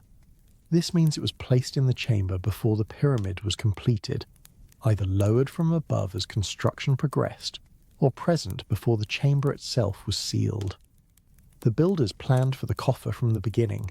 It was integral to whatever purpose the chamber served. What was that purpose? Mainstream Egyptology identifies the coffer as a sarcophagus, intended to hold the mummified body of Pharaoh Khufu. But no mummy was ever found in it. No lid was ever found for it. No grave goods, no canopic jars, no inscriptions identifying the deceased. The coffer has been empty since Al-Mamun first broke into the chamber over 1,000 years ago, and there is no evidence it ever contained a burial. Some researchers propose that the coffer served an entirely different function. Dunn, in his book The Giza Power Plant, argues that the Great Pyramid was not a tomb but a machine, designed to generate and transmit energy through mechanisms we do not fully understand. In his model, the coffer was a resonating component, tuned to specific frequencies and filled with chemical reactants that produced hydrogen gas. The precision of the coffer's construction would have been essential to its function, ensuring proper resonance and structural integrity under operational conditions. This theory is highly speculative and rejected by mainstream academia, but it addresses aspects of the coffer that the tomb hypothesis cannot explain. Why the extreme precision? A dead body does not require surfaces flat to hundredths of an inch. Why the drilling technique? Hollowing out a sarcophagus could be accomplished far more easily through less demanding methods. Why the absence of any burial evidence? If the pyramid was a tomb, it is the only royal tomb in Egyptian history to show no trace of funerary activity. At the Serapeum in Saqqara, the questions multiply. We touched on the massive granite boxes earlier, those 70 to 100 ton containers carved to tolerances measured in 10,000ths of an inch. Return there now with fresh eyes, informed by what we have learned about Egyptian drilling and cutting techniques. The Serapeum boxes are made of rose granite and black basalt, both extremely hard materials. Their interiors are not rough-hewn, but precisely finished, with flat surfaces, square corners and smooth walls. The lids weigh 30 tons each and are carved from the same blocks as the boxes, meaning the ancient craftsmen had to hollow out the interior, shape the exterior and create a matching lid, all while maintaining tolerances that would challenge a modern machine shop. Mainstream Egyptology claims these boxes were sarcophagi for the sacred Apis bulls, living manifestations of the god Ptah. When an Apis bull died, it was mummified and interred in the Serapeum with great ceremony. This explanation fits the cultural context. The Egyptians did venerate the Apis bull. Mummified bull remains have been found in other parts of the Serapeum complex, but the massive granite boxes were found empty.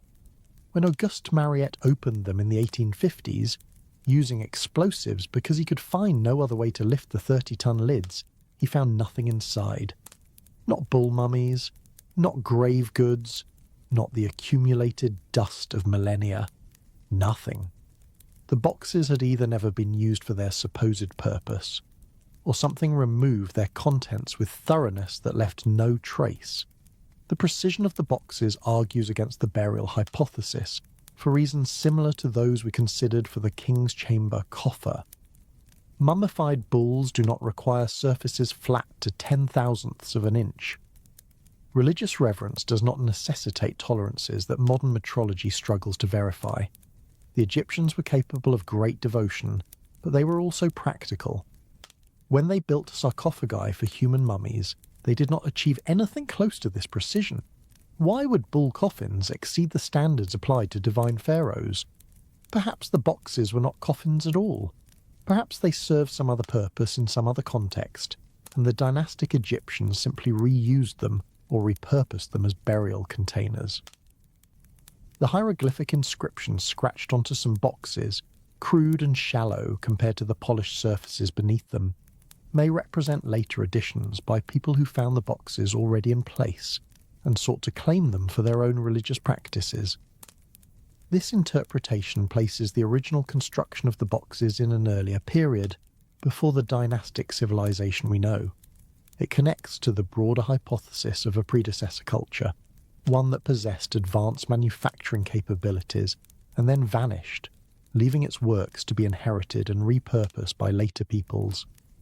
The evidence accumulates, Core 7 with its impossible drill marks, the King's Chamber coffer with its precision surfaces, the Serapeum boxes with their optical flatness, the unfinished obelisk with its mysterious scoop marks. Piece by piece, artifact by artifact, a picture emerges of ancient Egypt that does not match the textbooks. Something was happening in that land along the Nile, something that conventional archaeology has not adequately explained. Tools were cutting granite in ways copper cannot. Surfaces were being finished to standards bronze cannot achieve. Massive stones were being moved by methods ramps and levers cannot account for. And everywhere, the evidence points backward in time, toward older origins, deeper mysteries, forgotten capabilities. The stones remember what the chronicles forgot, and they wait, patient and silent, for someone to listen to what they have to say. A sound and stone. The old legends speak of trumpets. They speak of horns and drums and chanting priests. They speak of stones that floated through the air, lifted by nothing visible, guided by nothing tangible, moving to the rhythm of sounds that commanded the very fabric of matter. For centuries, rationalist scholars dismissed these stories as primitive superstition, the fantasies of people who did not understand physics. But in laboratories around the world, a quiet revolution is underway. Scientists are discovering that sound may be far more powerful than we ever imagined. Return one final time to the Bolivian Altiplano, to the scattered ruins of Pumapunku. When the Spanish conquistadors arrived in South America and asked the indigenous peoples how these massive structures were built, they received answers that seemed absurd. The stones were moved by the sound of a trumpet, the locals said. The first builders were not ordinary humans, but possessed supernatural powers. They could make stones float through the air. The Inca, who ruled the region when the Spanish arrived, denied building Pumapunku themselves. They said it had been constructed in a single night by the gods, in an age before memory. The stones had been lifted into place not by ropes and ramps, but by forces beyond human comprehension. This was mythology, the Spanish concluded. Primitive people inventing fables to explain things they could not understand. But what if the fables preserved a kernel of truth? What if something about how Pumapunku was built really did involve sound? Acoustic levitation is not science fiction. It is demonstrable physics. When sound waves of sufficient intensity and appropriate frequency interact, they create patterns of high and low pressure in the air.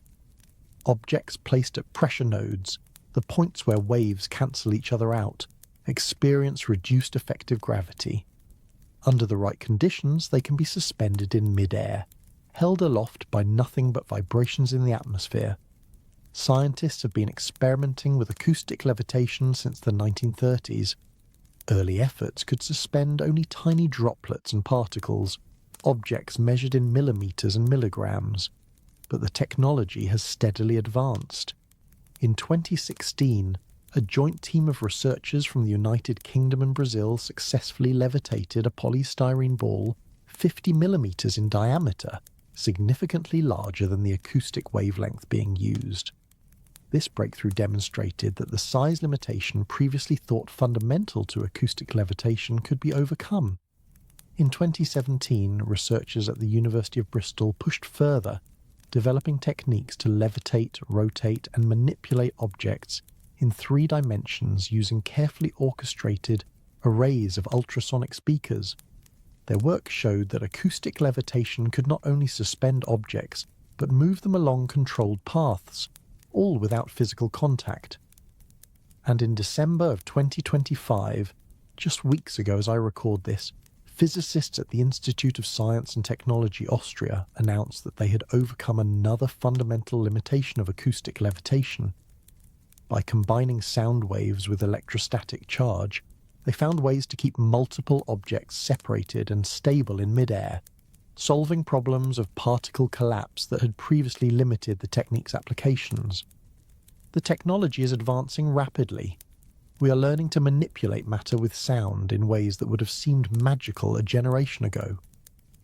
The question that haunts researchers in alternative history is simple. Did someone figure this out before us? Consider the acoustic properties of ancient sites. The Great Pyramid of Giza resonates at specific frequencies, amplifying sounds generated within its chambers to remarkable intensities.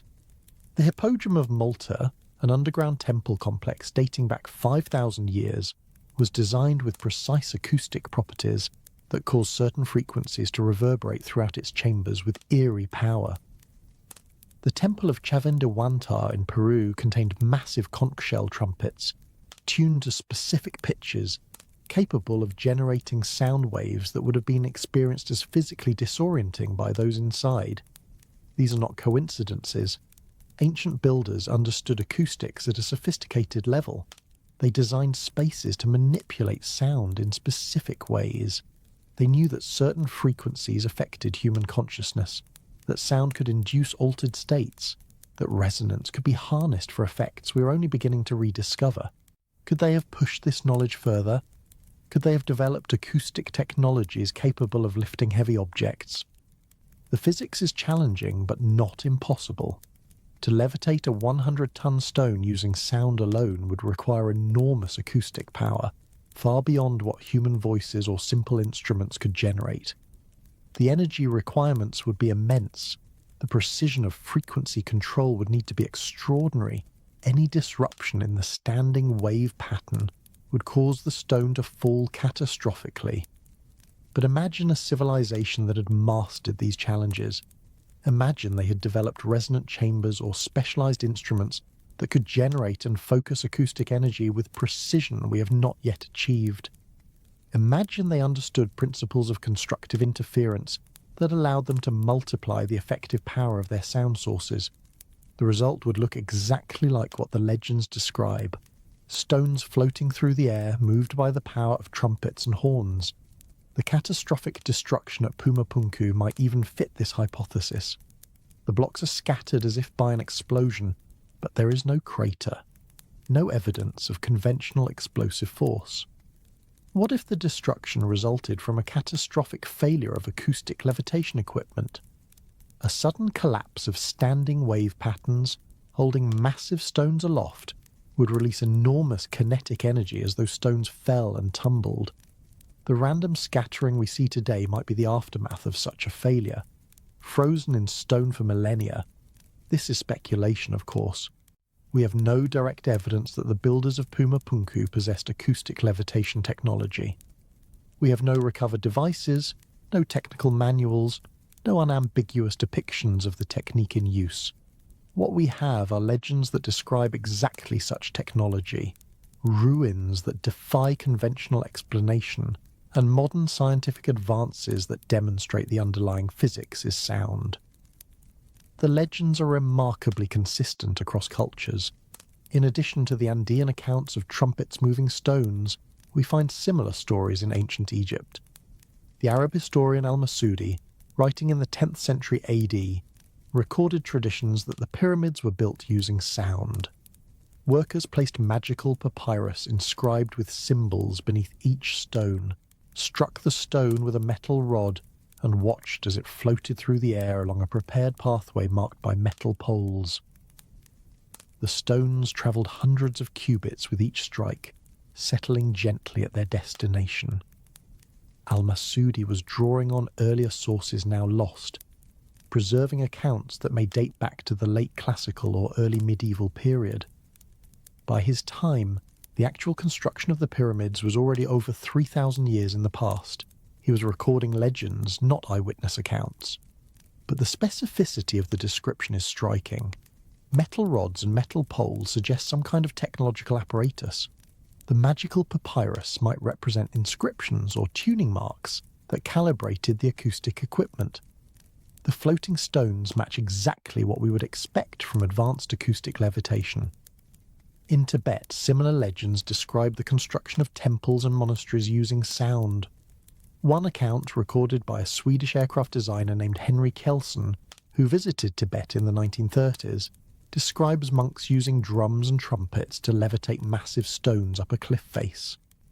The monks position their instruments at specific distances from the stones, forming a geometric pattern. When they played their instruments together, the stones rose slowly into the air and floated up to a platform where they were incorporated into a building under construction. Kjelson's account has been questioned, and attempts to verify it have been inconclusive. But it fits the broader pattern of acoustic levitation legends from around the world. Either multiple unconnected cultures independently invented the same fantasy about moving stones with sound, or they preserved memories of a technology that actually existed. The Coral Castle in Florida provides a modern echo of these mysteries. Between 1923 and 1951, a Latvian immigrant named Edward Leeds-Kalnin single-handedly constructed a massive complex of coral stone structures, some weighing over 30 tons. Leeds-Kalnin worked alone and at night, refusing to allow observers. When asked how he moved the enormous stones, he claimed to have discovered the secrets used by the ancient Egyptians to build the pyramids. Leeds-Kalnin never explicitly revealed his methods, though he hinted at magnetic and harmonic principles. Some researchers believe he used conventional techniques with unusual efficiency. Others suspect he developed some form of acoustic or electromagnetic levitation. The truth died with him in 1951, leaving only the stones themselves as testimony to his abilities. What connects all these accounts is the insistence that sound, or vibration, or harmonic resonance played a central role in moving massive objects. The details vary, but the core claim is consistent. Our ancestors knew something about the relationship between sound and matter that we have forgotten. They could make stones lighter or float them outright through techniques we would consider supernatural. Modern physics offers tantalizing hints that such techniques might be possible. Beyond acoustic levitation, researchers have explored magnetic levitation, electrostatic levitation, and various exotic proposals involving gravitational manipulation. None of these has yet achieved the capability to lift 100-ton stones, but none has been conclusively ruled out as impossible. The universe is stranger than we know. Quantum mechanics reveals that matter and energy are interchangeable, that particles can exist in multiple states simultaneously, that observation affects physical outcomes in ways that defy classical intuition. If the fundamental nature of reality is so much weirder than everyday experience suggests, who can say with certainty what technologies might be possible? Perhaps the ancient builders discovered principles we have not yet rediscovered. Perhaps they learned to tap into aspects of physics that modern science has overlooked or dismissed. Perhaps the legends of floating stones are not fantasies, but fragmentary memories of capabilities that were lost when the civilizations that possessed them were destroyed. The destruction of Puma Punku remains unexplained. The scattering of its blocks suggests violence on a massive scale. If the site was built using acoustic levitation, and if that technology failed catastrophically, the result might look exactly like what we see today. Stones hurled in all directions by the sudden release of enormous potential energy. A construction system that worked perfectly until something went wrong, and then went wrong all at once. We cannot prove this hypothesis, but we cannot disprove it either. The stones lie where they fell, silent witnesses to whatever happened here. The legends persist, repeated by generations who saw the ruins and struggled to explain them. And in laboratories around the world, scientists continue to push the boundaries of what sound can do, inching closer to capabilities that once seemed impossible. Someday we may understand the secrets of Puma Punku. Someday we may rediscover technologies our ancestors possessed and lost. Someday the trumpets may sound again, and the stones may rise. Until then, we can only wonder and listen for echoes of a vanished age. The Puma's head. Stand on the heights of Sacsayhuaman and look down at the city of Cusco spread below. The terracotta rooftops cluster along narrow streets. Colonial churches rise above the urban fabric, and the bustle of modern life fills the ancient capital of the Inca Empire. But if you could rise higher, if you could see the city from directly above, you would perceive something that has fascinated researchers for generations. The layout of Cusco resembles a puma. This is not pareidolia, not the human tendency to see patterns where none exist. The puma shape of Cusco is documented in colonial chronicles and confirmed by archaeological surveys. The Inca deliberately designed their capital to form the silhouette of a great cat, with Sacsayhuaman serving as the head. The zigzag walls of the fortress represent the teeth of the puma, bared in eternal vigilance over the sacred city below. The puma held profound significance in Andean cosmology. It represented the Kaipacha, the earthly realm, the world of the living. The condor represented the upper world of the gods, the Hananpacha. The serpent represented the lower world, the Ukupacha. Together these three animals formed a cosmic trinity, and by shaping their capital as a puma, the Inca proclaimed their mastery over the earthly domain. But the puma shape raises questions about the timeline of construction. To lay out a city in the form of an animal requires advanced planning. It requires surveying the terrain, establishing reference points, and coordinating construction across a vast area over many years. The Inca were certainly capable of such planning. Their empire was a marvel of administrative organisation, with roads and communication systems that rivaled those of Rome. Yet some researchers argue that the Puma layout predates the Inca. They suggest that the Inca inherited a city already shaped by earlier inhabitants, incorporating it into their own mythology, rather than creating it from scratch. If true, this would push the origins of Cusco's distinctive layout back centuries or millennia into periods when conventional archaeology sees only simple villages and scattered settlements. The fortress of Sacsayhuaman is the key to this mystery. It is the most impressive structure in Cusco, and it is the element that forms the Puma's head. If the fortress was built by someone other than the Inca, then the entire Puma layout must predate them as well, and the evidence at Sacsayhuaman suggests precisely this. We have already explored the impossibility of the polygonal walls, the stones with 12 or more angles fitted together without mortar, to tolerances finer than paper. We have considered the vitrified surfaces that suggest exposure to extreme heat. We have puzzled over the absence of tool marks and the failure of conventional explanations to account for what we see. Now let us examine the fortress itself, its layout and purpose, and the stories told about it. The Inca called Sacsayhuaman a fortress, and the Spanish who conquered them agreed. The zigzag walls are obviously defensive, designed to prevent direct assault and create killing zones where attackers would be exposed to fire from multiple directions. The high ground commands views across the entire valley. Underground tunnels and chambers provided storage and refuge. In the siege of Cusco in 1536, the fortress proved its military value when Inca forces held it against Spanish attackers for months. But other aspects of Sacsayhuaman suggest purposes beyond warfare. The site included towers, temples, and ceremonial spaces that have since been destroyed or dismantled. The largest tower, called Muyuk Maka, was circular and contained multiple levels, possibly serving astronomical or religious functions.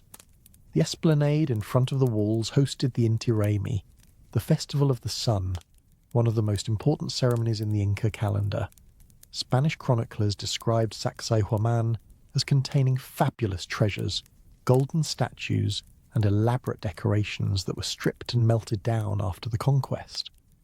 They also described features that no longer exist, including walls and buildings in the upper sections of the complex that were systematically dismantled to provide construction material for colonial Cusco. The massive stones of the lower walls survived only because they were too large to move. Everything that could be taken was taken. This destruction has erased much of what we might have learned about Sacsayhuaman's original function. The stones that remain are primarily those of the three great zigzag walls, the foundation of something far more elaborate that we can only glimpse through historical accounts. Whatever stood atop those walls, whatever ceremonies were performed there, whatever knowledge was encoded in the structures, most of it is lost forever. What remains is the stonework itself, and the stonework tells a story that defies easy explanation. In 2012, a team of Russian geophysicists travelled to Peru to study Sacsayhuaman using modern scientific instruments. They brought ground-penetrating radar, magnetometers, and other equipment designed to peer beneath surfaces and analyse material properties. Their expedition was documented in a film called The Living Stones of Sacsayhuaman, which presents their findings and interpretations. The Russian team found anomalies they could not easily explain. Certain stones displayed unusual magnetic properties. Subsurface structures suggested the presence of chambers and passages not visible from the surface. The composition of some stones did not match known local quarries, raising questions about their origin. Most intriguingly, the team's analysis suggested that the construction of Sacsayhuaman may have involved techniques beyond simple carving and placement. The way certain stones were joined, the properties of their contact surfaces, and the distribution of stress within the walls all pointed toward methods more sophisticated than the official narrative allows. The Russian researchers were cautious in their conclusions, acknowledging the limits of their data and the need for further study. but their work added to the growing body of evidence suggesting that Sacsayhuaman is older and stranger than mainstream archaeology admits. The Spanish chronicles preserve details that complicate the standard narrative in other ways. Several sources indicate that when the Inca conquered the Cusco region in the 15th century, they found Sacsayhuaman already standing. The fortress was old, built by a vanished people whose name and history were unknown even then. The Inca restored and modified the existing structures, adding their own construction to foundations laid by others. If true, this would place the original construction of the megalithic walls in a period before the Inca Empire, before the Quilque culture that preceded it, in an era lost to recorded history. The polygonal stones, the precision fitting, the possible vitrification, all these features would date to an unknown civilization with capabilities we struggle to comprehend. This interpretation fits a broader pattern found throughout the Andes. At numerous sites, investigators have noted apparent discontinuities between construction phases. Lower courses of megalithic stonework, precise and mysterious, support upper courses of simpler construction that are clearly Inca in origin. It appears that the Inca built atop foundations they inherited, improving and expanding structures that predated their empire by unknown spans of time. The most dramatic example of this pattern may be Ollantaytambo, another site in the Sacred Valley of Peru. There, massive blocks of red porphyry were somehow transported from a quarry on the opposite side of a valley, across a river, and up a steep mountainside to be fitted into walls with the same precision evident at Sacsayhuaman. The Inca claim to have built Ollantaytambo, but the megalithic sections display techniques distinct from typical Inca construction. Either the Inca possessed capabilities they used only at certain sites, or they inherited structures built by predecessors with different methods. Graham Hancock and other researchers in alternative history have proposed that these earlier builders represent a lost civilization, one that flourished before the end of the last ice age and was destroyed by the cataclysms that marked the Younger Dryas period approximately 12,800 years ago. Survivors of this civilization, according to this hypothesis, scattered across the world, carrying fragments of their knowledge to the indigenous peoples they encountered. They became the civilizers remembered in mythology, the teachers who appeared after floods and fires to restart human culture. In South America, these civilizers were associated with the figure of Viracocha, the creator god who emerged from Lake Titicaca and travelled the land teaching the arts of civilization. Viracocha was described as tall, bearded, and light-skinned, characteristics that did not match the indigenous Andean population. He carried a staff and wore flowing robes. He came from the east, from the direction of the rising sun, and departed westward across the Pacific, promising to return someday.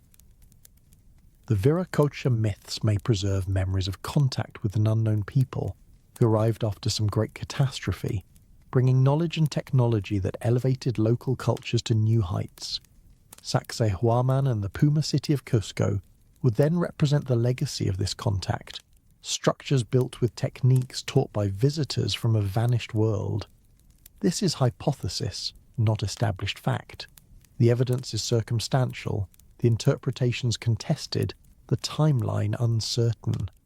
But the stones of Sacsayhuaman remain, massive and mysterious, fitted with precision that defies primitive tools, surviving earthquakes that have destroyed everything built around them. Every year, thousands of tourists visit Sacsayhuaman. They climb over the zigzag walls, pose for photographs beside stones twice their height, and listen to guides explain that the Inca built this fortress using copper tools and raw determination. Most accept this explanation without question. The guides speak with authority.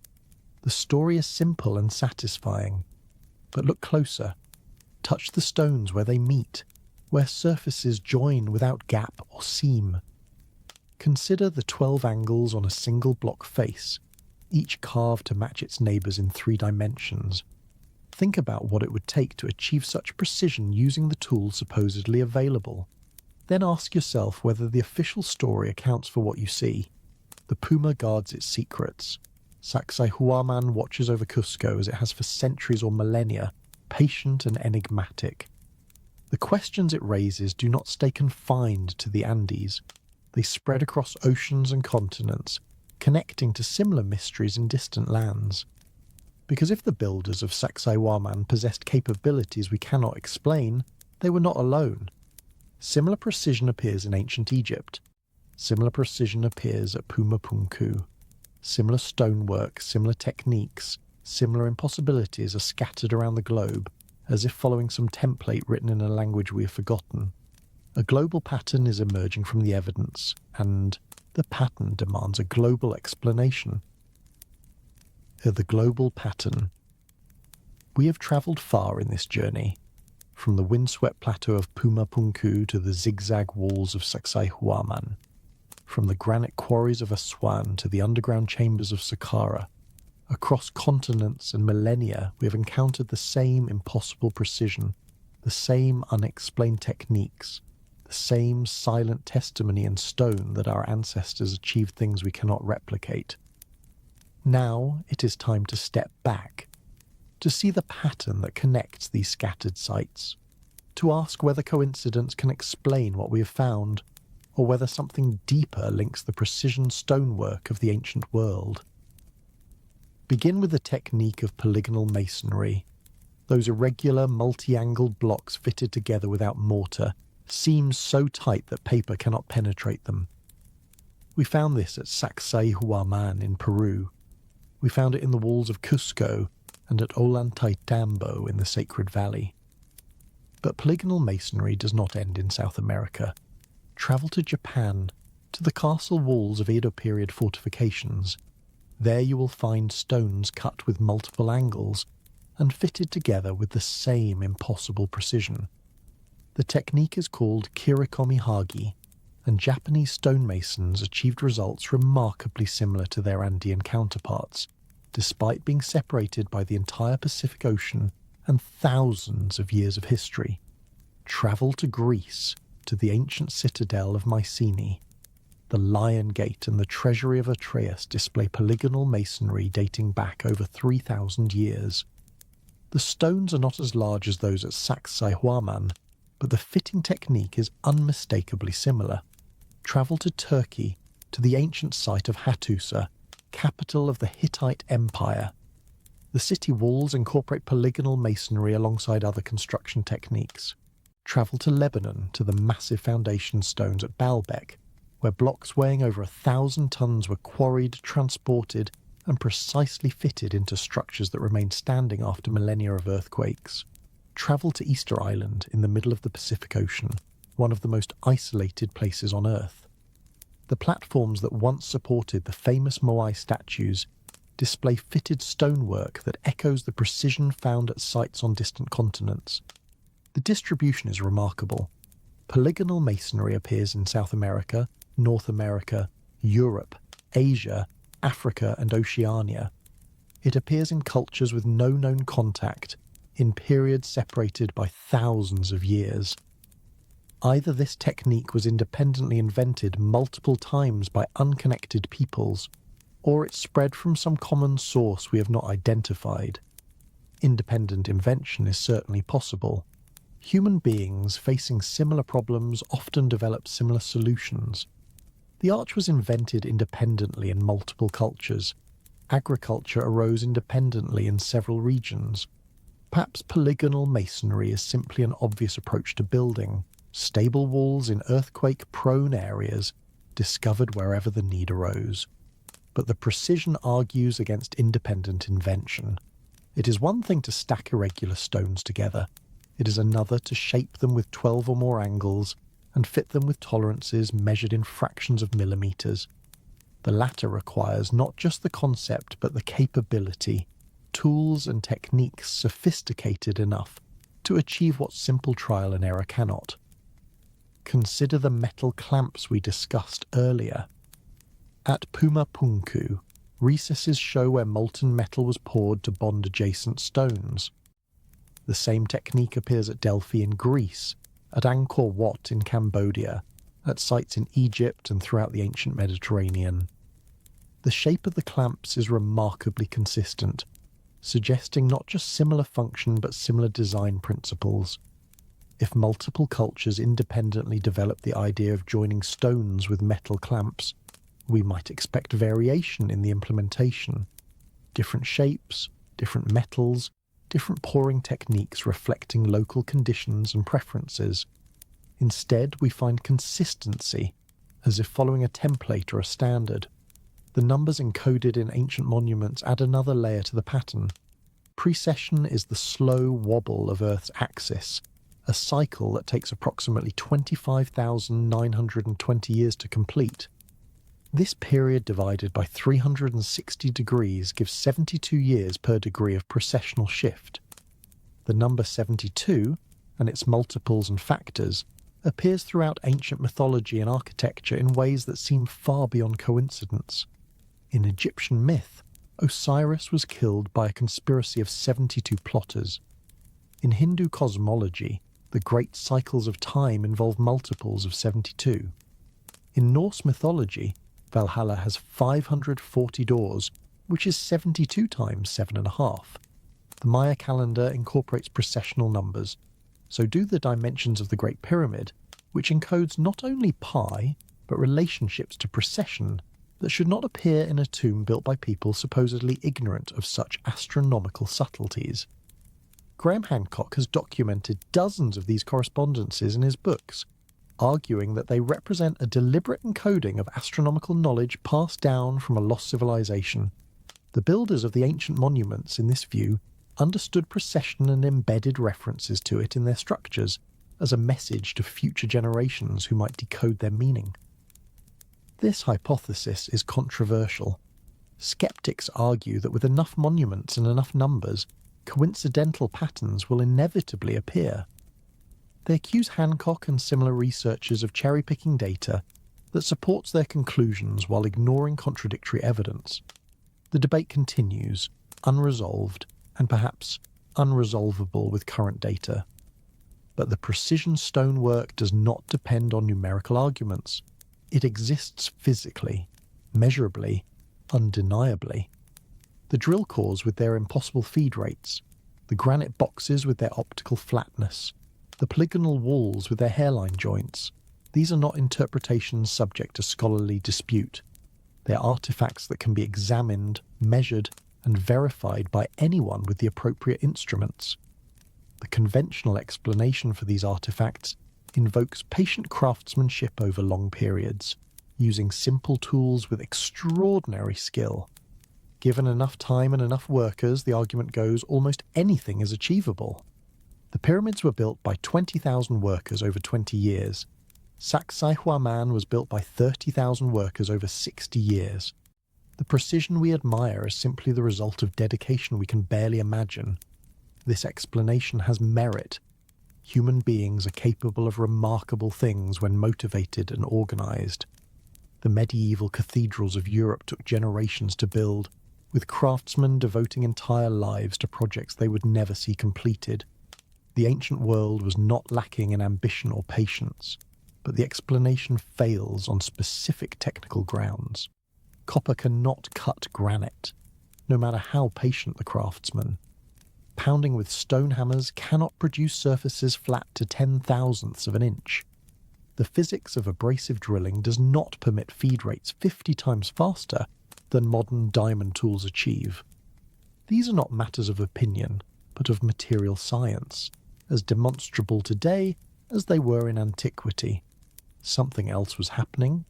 Some capability existed that we have not identified, whether lost technology, unknown techniques, or processes we cannot imagine. The ancient builders possessed methods that exceeded what we attribute to them. The global distribution of precision stonework suggests that whatever this capability was, it was not confined to a single culture or region. It appeared in Egypt and Peru, in Bolivia and Japan, in Greece and Turkey and Lebanon. It appeared in some of the most ancient constructions known and persisted, in degraded form, into historical periods, and then it vanished, leaving only the stones themselves as evidence. The Younger Dryas impact hypothesis provides a possible explanation for this pattern. Approximately 12,800 years ago, according to growing scientific evidence, Earth was struck by fragments of a disintegrating comet. The impacts triggered catastrophic fires across much of the northern hemisphere, killed off the megafauna that had dominated for millions of years, and plunged the planet into a 1,000-year cold snap that devastated human populations.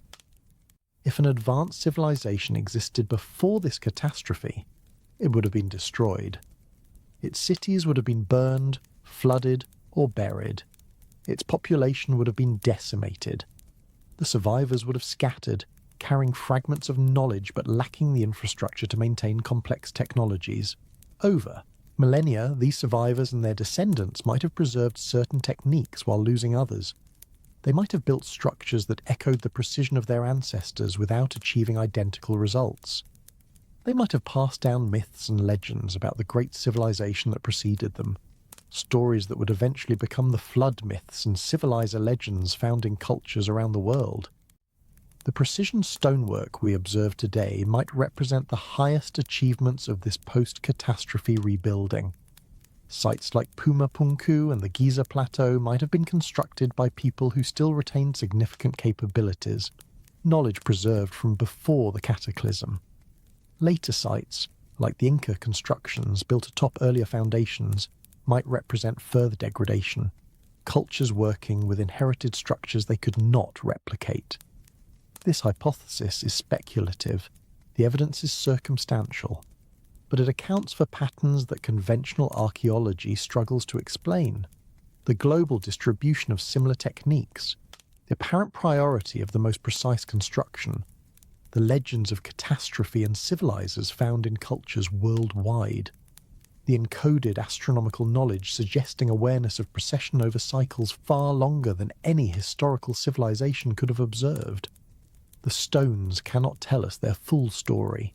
Too much has been lost, destroyed, or buried by the passage of time, but they whisper hints of something vast and ancient, a chapter of human history that predates our records and exceeds our assumptions. We stand at a peculiar moment. Our technology has advanced to the point where we can recognize the sophistication of ancient achievements, measure their precision with instruments our ancestors could not have imagined. Yet we remain unable to explain how those achievements were accomplished. We can document the impossibility but cannot resolve it. Perhaps future discoveries will provide answers. Archaeological excavations may uncover workshops or tools that clarify ancient methods. Scientific advances may reveal principles that make sense of what now seems inexplicable. Or perhaps the mystery will deepen as each new discovery raises more questions than it answers. The global pattern exists. The precision is real. The conventional explanations are inadequate. These facts stand regardless of what theories we construct to account for them, and they connect ultimately to the deepest questions we can ask. Who were we before history began? What did we know before we forgot? What heights did we reach before we fell? The stones remember, and if we listen carefully enough, they may yet share their secrets. Or what the stones remember. Let the numbers fade. Let the theories quiet. Let us simply sit with what we have seen, what we have touched, what we have tried to understand across these hours of exploration. In the high, thin air of Bolivia, scattered, across a plateau that should never have supported civilization, lie the remnants of Pumapunku. Blocks of andesite harder than steel, cut with precision that challenges modern machinery, drilled with holes that spiral like the threads of a screw. The H-blocks with their standardized dimensions, the grooves with their uniform depth, the corners with radii tighter than a pencil lead. Something happened here that we cannot explain. Something was built here that we cannot replicate. And then something destroyed it, scattering stones weighing dozens of tons like leaves in a storm. In the mountains above Cusco, the zigzag walls of Sacsayhuaman guard secrets they have kept for centuries or millennia. Stones with 12 angles fitted against neighbours with 12 angles of their own, joints so tight that time itself cannot penetrate them. Surfaces that gleam with vitrification, evidence of heat that should not exist in a civilization of bronze and stone. The puma's head watching over the sacred city below, part of a design that required planning beyond what we attribute to its builders. The Spanish tore down everything they could move, but the foundations remained, too massive, too perfect, too impossibly joined to dismantle. In the desert of Egypt, beneath the sands and within the monuments that have defined mystery for all of human memory, the evidence accumulates. Drill cores with feed rates that exceed modern technology. Granite boxes finished to tolerances that aerospace engineers struggle to match. The unfinished obelisk with its scoop marks that no known tool could produce. The Great Pyramid encoding mathematical constants in its dimensions, aligned to true north with accuracy that rivals GPS. The Serapeum with its empty boxes, precision engineered for purposes we have forgotten, inscribed by later hands that could not approach the sophistication of the original makers. 3 sites, 3 continents, thousands of miles and thousands of years apart, and yet the same impossibilities appear at each. The same precision that defies primitive tools, the same techniques that echo across oceans, the same silent testimony that our ancestors knew things we have forgotten. We have considered many explanations. Patient craftsmanship with simple tools, pushed beyond all reasonable expectation by dedication, we can barely imagine. Lost technologies, sophisticated machinery developed by civilizations that have vanished from memory. Alternative methods like geopolymer casting, stone softening, acoustic levitation, processes that would require rethinking everything we believe about ancient capabilities. And always, hovering at the edges of the discussion, the possibility of intervention, help from sources we cannot identify, knowledge from origins we cannot trace. None of these explanations is fully satisfying. Each accounts for some evidence while struggling with other evidence. Each raises questions it cannot answer. The mystery remains, stubborn and irreducible, carved into the hardest stones our planet offers. Perhaps that is the point. Perhaps the stones were meant to endure precisely because they carry a message that must not be lost. A message written in precision rather than words, in joints and angles and surfaces rather than symbols and glyphs. A message that says simply this: we were here. We could do this. Remember, if a civilization knew it faced destruction, if it saw catastrophe approaching, and understood that everything it had built would be swept away, how would it communicate with the future? Paper burns, wood rots, metal corrodes, even bronze and iron eventually return to the earth, but stone endures. Cut it precisely enough, join it tightly enough, choose materials hard enough, and your message might survive for ages beyond counting. The precision itself becomes the message, not the shapes or the symbols, but the fact that such shapes could be achieved at all. Any future civilization that reaches a certain level of technological sophistication will recognize what we recognize, that these stones were worked by methods beyond primitive capability. They will measure the tolerances and marvel. They will calculate the feed rates and wonder.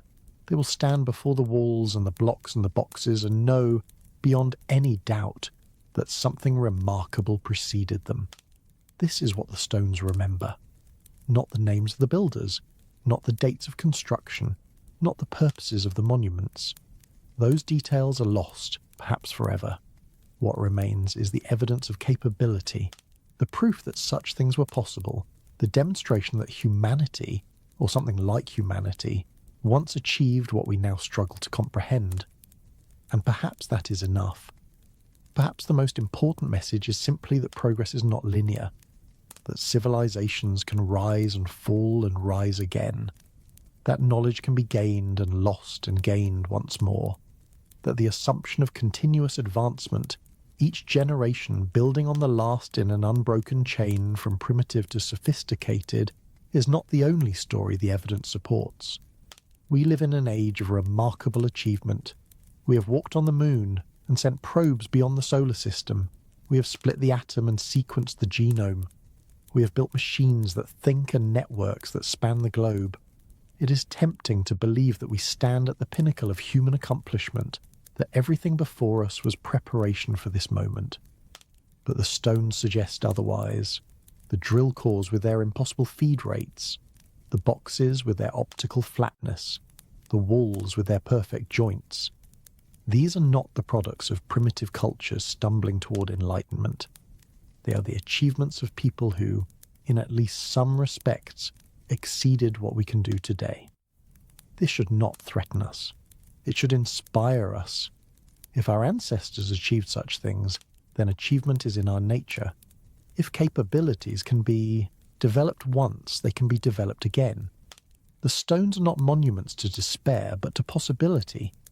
They say that human potential is greater than we have assumed, that the limits we accept may not be limits at all, that the future might hold wonders as far beyond our imagination as Puma Punku would have been beyond the imagination of the people who supposedly built it.